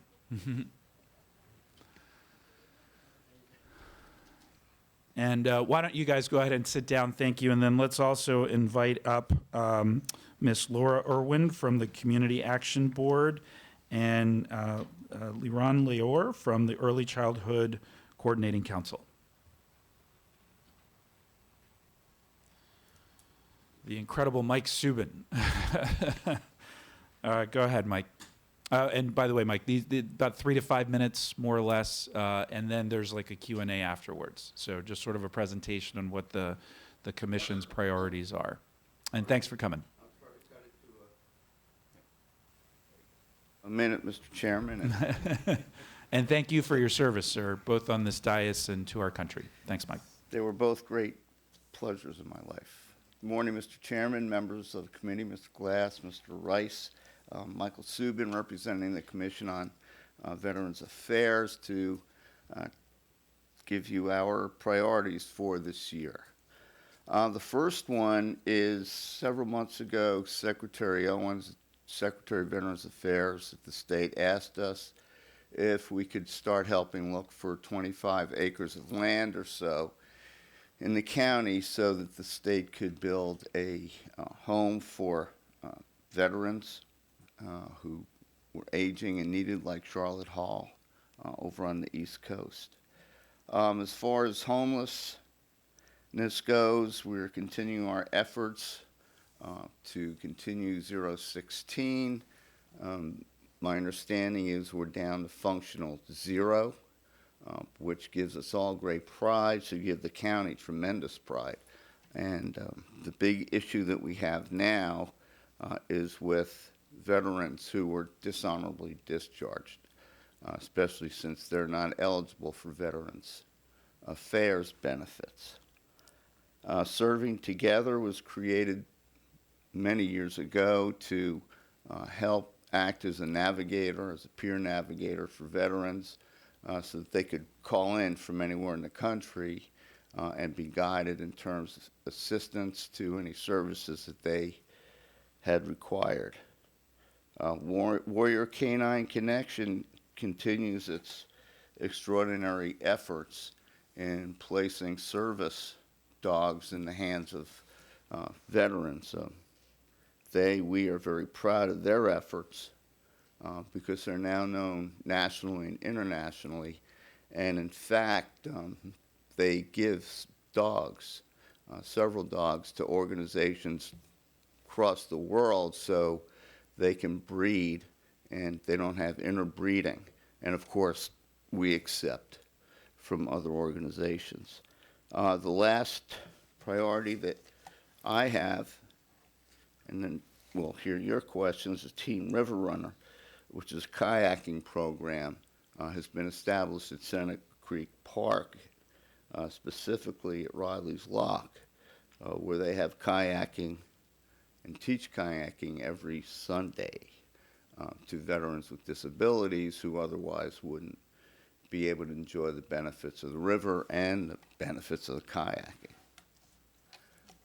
So that is, I hope, a quick list of our priorities, and I look forward to all your questions. Thank you very much, Mike. Just a general question. You may not have the answer to this, but I'm interested. I'll give you an answer. All right. So I know the county implemented a policy a number of years ago, several years ago, to give priority to veterans for employment within the county, to give them the opportunity to interview for positions. I know in recreation, we took advantage of that remarkable opportunity to hire some folks and then help streamline the hiring process and bring on some really talented individuals. Do you have a sense, does the commission have a sense on how that's going across the county? Has there been any feedback? Is it going well? Could it be improved? Because I think it's a model for other sectors to follow, and I want to make sure we're leading well on that. We are. It's been successful. It's been very successful. Some veterans have been hired without any competitions. There are some positions where they can do that. We have done that actually in coordination with the Commission on Peoples with Disabilities, and Dr. Morgan was up here prior to me. Betsy Luking's in the back, and she might have some better numbers, but the program has been Great. Yeah, progressive. Betsy, if you want to come forward, if you've got numbers or just general comment. 203 veterans, 12 have a disability. Okay. Right.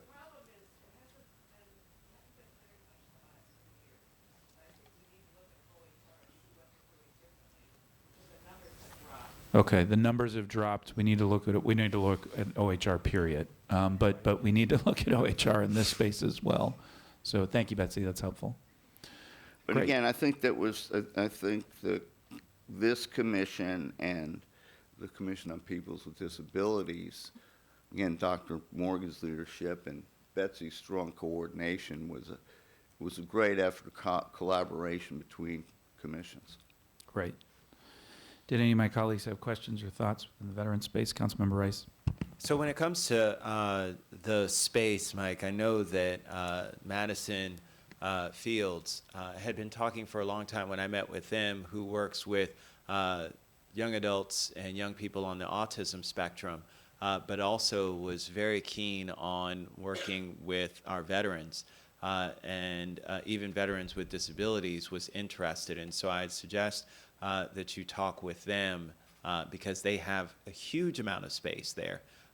So they certainly have the acreage, which would be able to be provided. So I just wanted to let you know that. And I'll make sure, Vivian, we have the contact for them, so we'll make sure that we Thanks, connect you Vivian. together. If you could give that to Betsy. Yep. I think one of the sites that has come up is the golf course in Rockville. But again, that would take the cooperation of the city, and that site presents some challenges. It's large enough, but in terms, it's very hilly. Right. Very hilly. And the other one is when it comes to Warrior Canine and just the immense work that goes on there. I'm fortunate enough to have it in my district, and so have a chance to see it quite often. But see something that grew over the past couple of years. This is brand new and has just really come on the scene. And when I say brand new, I mean 5 years old, but I mean in that short period of time has risen to this level of national recognition. But it's also speaking to something that is much larger. When you talk to the veterans who are there, who have these dogs, who now become a part of their family and a part of their lives, who are helping them to deal with post-traumatic stress, to deal with all of the challenges and issues, to become a buffer between them and their families. It's so sad to see a veteran who comes home after serving and then can't relate to their child anymore. And then the dog being able to serve as a conduit between the two is something that is incredibly important. And so from that perspective, it really is life-changing, the kind of work that goes on. And so that's why this kind of work is so important. Some people, unfortunately, just think of this as, a guide dog companion when it represents so much larger than that. It really represents saving families and saving lives. And when you want to talk about suicide, and we talk about it being the number one or number two killer for children, the number of suicides that continue to happen with our veterans, and that being leading killer, besides being on the battlefield, is one in which is tremendous. I did just want to put in a plug, and I know it's not on your list, Mike, but we continue. I'll be walking this weekend with ALS, and unfortunately, we still haven't figured out why, but a large portion of folks who come down with ALS are veterans.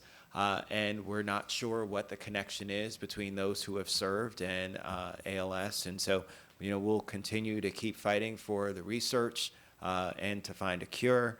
But did just want to highlight that because many of our service members who have fought valiantly on the battlefield, who then face this battle that unfortunately is a death sentence at this point, is one in which I think we need to draw more attention to. So again, thank you for the Commission on Veterans Affairs' great work. My father thanks you as a person who is a beneficiary of having our new facility that's in Gaithersburg so that he doesn't have to always go to Baltimore or DC to get services. It really does matter to our veterans in the community, and I know that it was because of the advocacy of the Commission on Veterans Affairs that we have that building here in the county.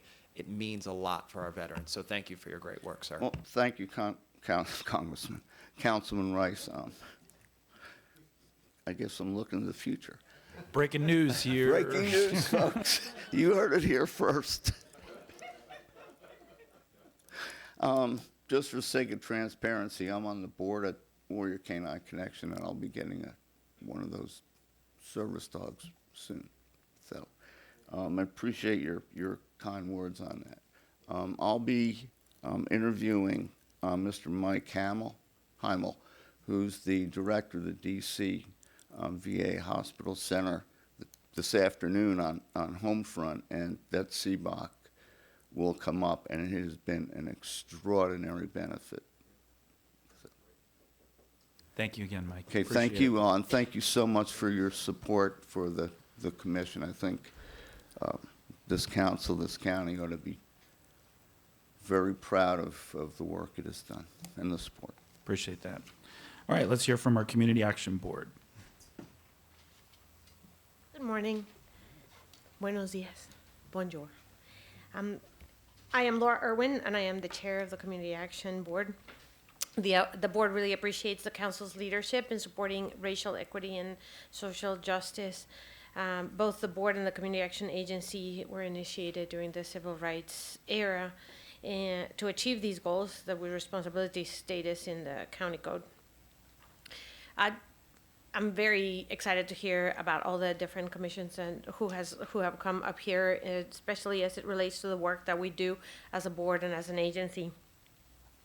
Definitely, we're proud of the progress that has been made by our Community Advocacy Institute graduates, a program that is very dear to our hearts because we train them to advocate, and they bring their lived experience to different groups involved in county policymaking. A few of them actually have testified here. The Community Action Board has approved the agency's community needs assessments, which includes a variety of data sources to describe the challenges facing people that live below the self-sufficiency in our county. And they, of course, have detailed recommendations regarding policies that the agency and board believe have the greatest impact. And these recommendations, of course, address the services that the department and the CAA deliver directly, and those, of course, provided by the partners in the community, as I've heard this morning. Community action definitely engages with the community to assure that the people in our neighborhoods thrive. The agency has begun working with its partners and national leaders through the governor's 2-Gen pilot at the Long Branch community, connecting with partners to strengthen best practices across the county, and in addition, assuring to people that we have the income and resources that they need to flourish in the county. And we seek your continuing support to address this 2-Gen approach to poverty as one of our major priorities this year. Of course, one of the things that we're looking for is a permanent home for our TESS Community Action Center that with this year-to-year lease without an identified future home. As you may be aware, the TESS is the hub for DHHS, and it's a one-stop shop that connects the Judy Center families, seniors receiving social support, groceries to go, children that have summer meals, adults that learn English, legal services, financial and tax services. That's a nice little hub right there. And we ask that, you know, we continue to be in your sight for making sure that we can find a permanent home that is located in that area, because it is that location that serves the majority of the population that needs the assistance. Of course, one of the things that I'd like to bring to your attention is that we appreciate the provided additional support for and funding for VITA. VITA is an incredible program that helps a lot of our families. And 2 of the agency's 8 positions, which are partially or fully funded through flatline grants, we are grateful that the HHS and OMB have supported moving a contract monitor off of the CSBG grant. But we are concerned that the county does not routinely make annual budget adjustments for the county's many state and federal grant-funded positions, both for merit and broker staff. We are troubled by the county's long lags in filling vacancies between 8 months to over a year. At TESS, which continues to serve the Flower Branch apartment residents, that happened 2 years ago. And we're still trying to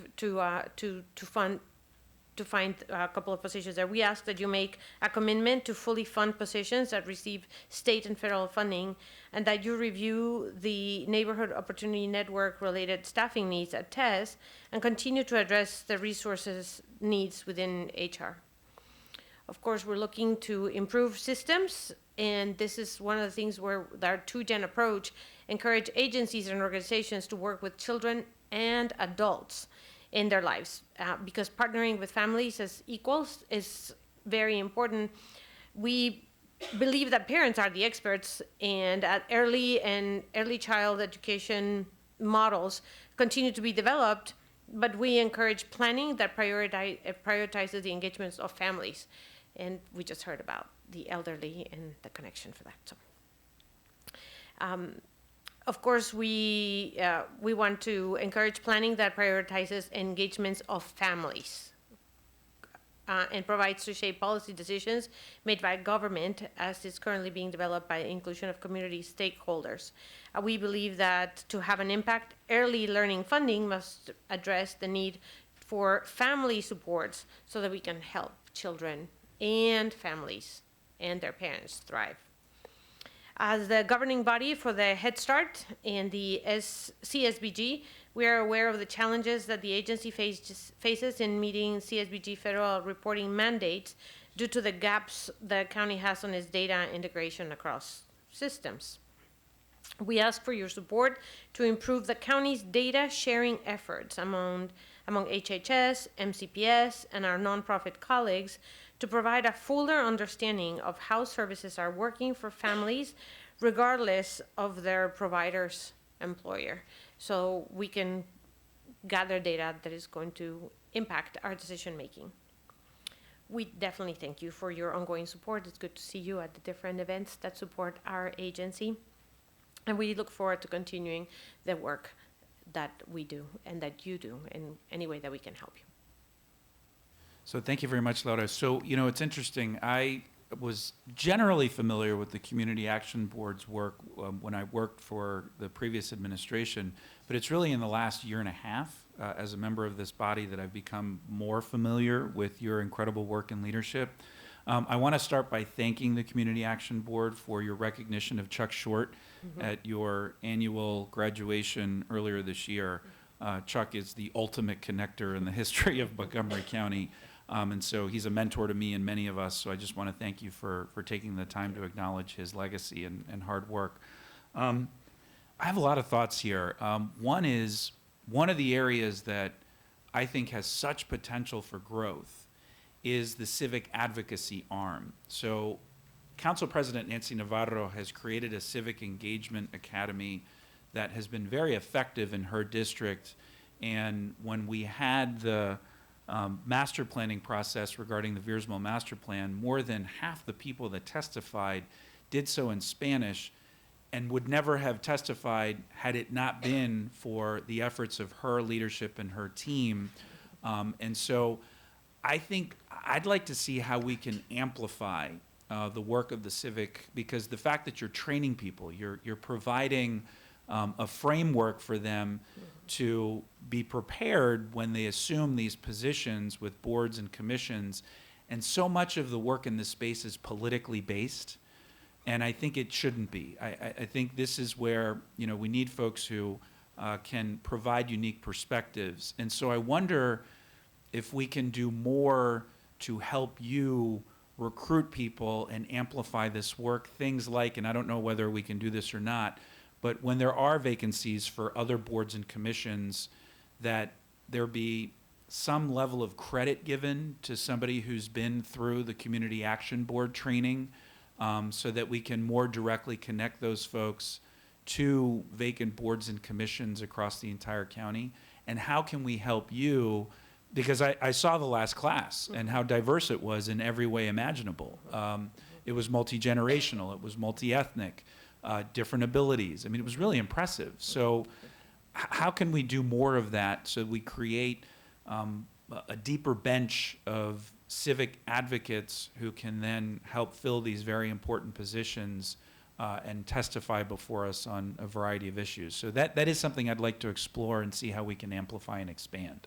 Definitely, and that is something that I'm going to go ahead and bring back to the board and to the committee that handles the Institute. But more importantly, I thank you for acknowledging the fact that the Institute is as diverse as it is, and that we are a presence in the county, that a lot of people have heard about the Institute. More and more commissions are calling to request information. We are constantly making sure that we provide names of people who may be interested and how it is that we can connect our graduates with the different programs and the different commissions. And when we hear about a vacancy, we make sure that our graduates are connected to that. The beauty of this program is that the students, the learners who have graduated, have gone on to do incredible things, and it is through their experiences that we have gained a larger reputation. Definitely to formalize it will be an important thing, and I think that's something that we're going to look into as we move forward. We just completed the recruitment session for this academic year. We are going to be opening our session in the next week or so, and then we will definitely incorporate your thoughts on what you've just mentioned in our future planning. And I'd love to, I know Miss C. Marie Taylor, the incredible leader of our Leadership Montgomery programs, is doing a lot of really groundbreaking work on ensuring more diversity. And so I think there's an opportunity there to maybe more formally link to Leadership Montgomery and some of their work. And the final thought for now on this is your second generation focus, boy, that's timely. So later this year, there's going to be a brown bag lunch here at the council for my colleagues to learn a little bit more about a unique initiative that is being done in other jurisdictions across the country, and it's called the Family Independence Initiative, FII. And Sally Rudney, who's a tremendous leader in the community and formerly the executive director of the Montgomery County Community Foundation, is leading an effort to identify folks with deep pockets in philanthropy who want to partner with the county on this very unique model that makes specific investments in families. It's a unique approach and I don't want to go too far into it now, but I would encourage you to come to that brown bag lunch. It's open to the public. Anybody's allowed to come, but just to learn more about this initiative, because it could be something that the Community Action Board might be interested in supporting moving forward as well. So any thoughts or other comments from my colleagues? Councilmember Rice. So I just wanted to highlight about your two-generation approach to poverty and highlighting the fact about community and schools. Because as a part of the Kerwin Commission recommendations, community schools are first and foremost in it in terms of really being able to turn the tide on what we call our achievement, equity, opportunity gap. Making sure that our parents, and so this is where I just got interviewed by folks who are talking about the next iteration of McHale.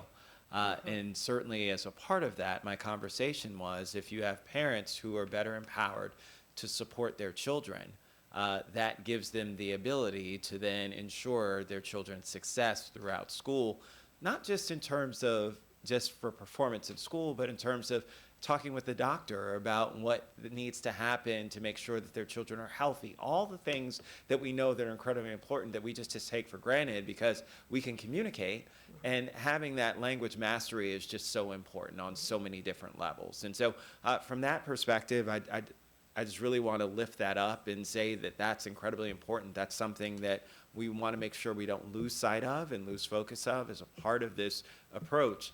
It's got to be education. Education is at the center of any two-generational approach to combating poverty. It's got to be about making sure that that next generation has better educational outcomes than their parents had, but then also making sure that they too then have the workforce.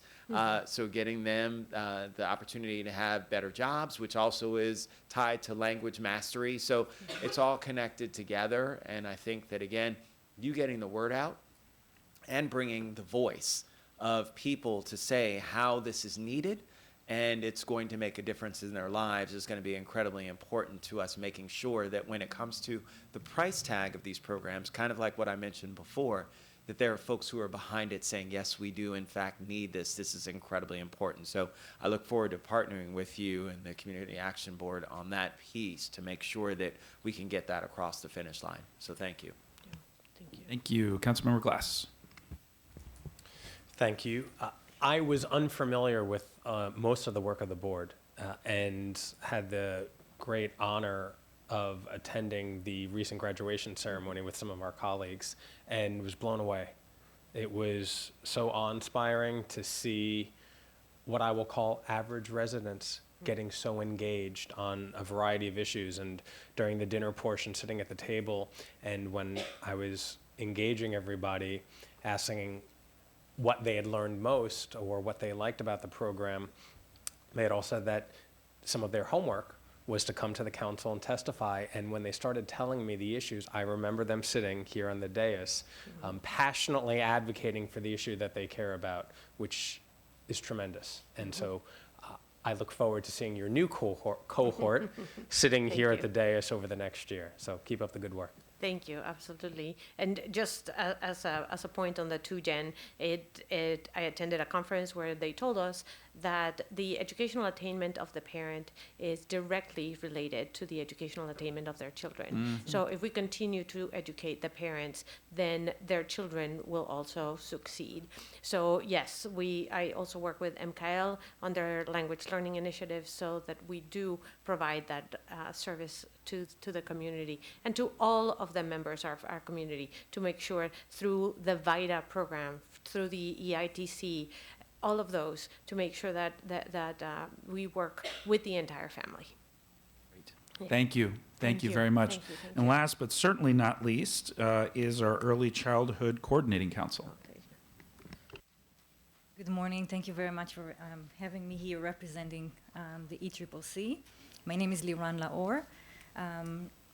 So first of all, the ECCC is a unique combination of a lot of experts on early childhood. We have parents representative, we have grandparents representative, we also have pediatrician, educators, people working with MCPS, providers, nonprofit organization, and association representative. And this unique composition of experts really bring us to a good position to be able to advocate and reflect on early childhood education. So this year priorities are kind of twofold. In one way, we would like to make a great impact in the local level, but we also think on the state level. So I will start talking more about the local level, and we are, of course, thrilled with the great emphasis that this council is making towards early childhood education and the understanding of the importance of early childhood. And I was really thrilled to hear among so many commissions and organizations that a lot of people really emphasize early childhood detection of issues that we can address. So one of our real priorities this year is, of course, to support this initiative that the county is launching and be a real partner. We do that by participation in the stakeholder committees and trying to bring knowledge and feedback and guidance. So we'll make sure that the voices of experts, but also of families, is being heard.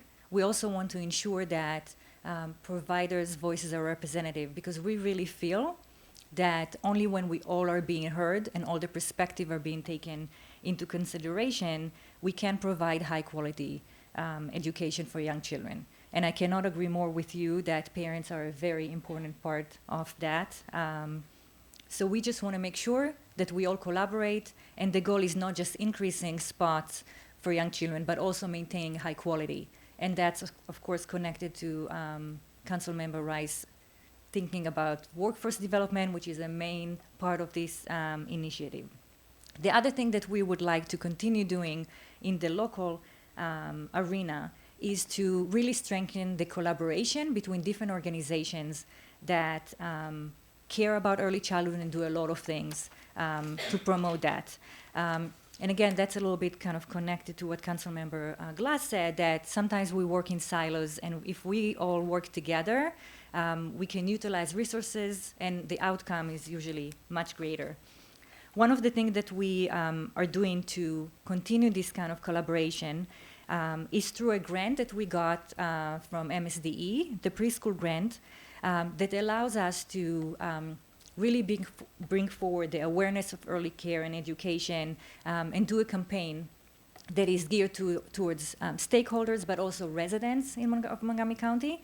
And we already established a collaborative work with Montgomery College, with Montgomery Moving Forward, Commission on Childcare, and we all work together with the one goal of making sure that residents of Montgomery County and stakeholders understand the importance of early care of education and are part and supportive of the county's initiative.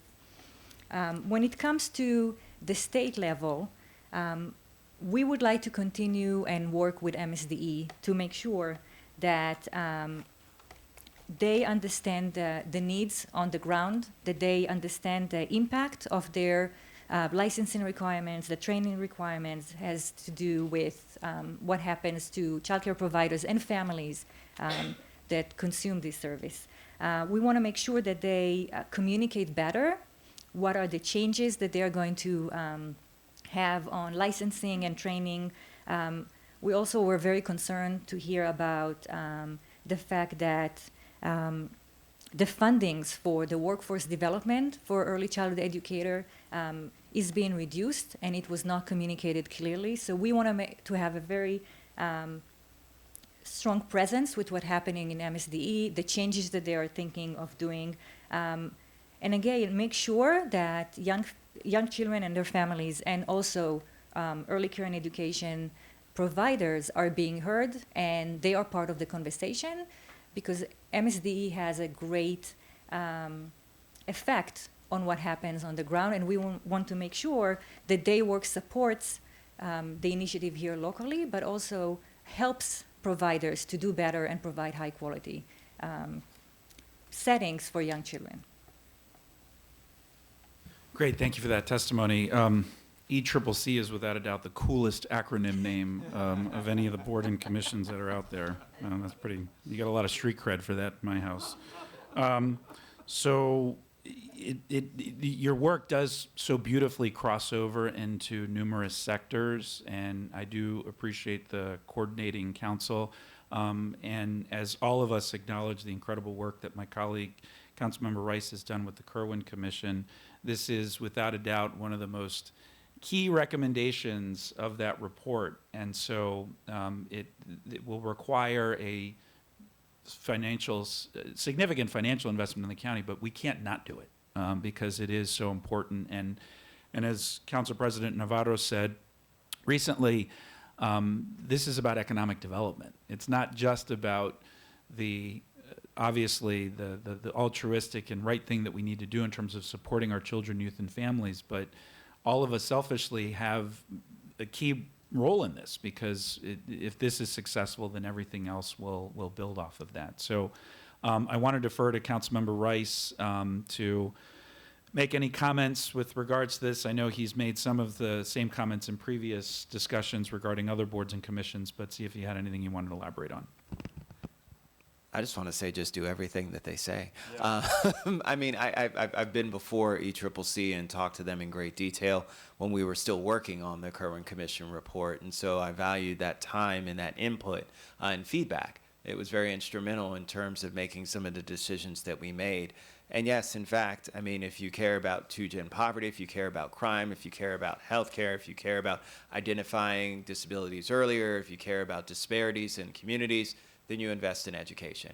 It's just that simple. And the earlier that you can do that from birth, not just pre-K as we know it, but from birth, and investing in that is what's incredibly important. So your work with Judy Centers, which you do as well, with Community Action Board, with Family Support Centers, all of those kinds of things that really focus on our infants and toddlers as well, and strengthening that, making sure that we've got robust programs like Linkages to Learning and others that are there that are encompassing our communities, and really ratcheting up the great work that we see within Health and Human Services and bringing that together with our education system, whether it's our high school wellness centers, all of those things that then develop and give that continuum of what a community school should be.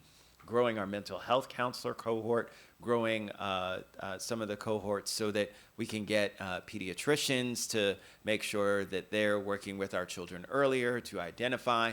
all of these things are incredibly important and are all encompassed in terms of your recommendation. So again, I just hope that people look at this comprehensively and understand one can't happen without the other. You can't have a strong, robust economic development policy. You can't care about juvenile justice. You can't care about, education and language acquisition. You can't do all of those things unless you do all of these things as well. They're all interconnected, which is why I thank you, Mr. Chair, for continuing these programs, because what it does is it says how all of these things are intertwined and connected, right? It really is one in which it brings about and reminds us that we can't do one without the other. And so this is really at the crux, the forefront. If we're going to change our society and we want to make a difference in our community, it starts with our kids. So I'll just leave it there.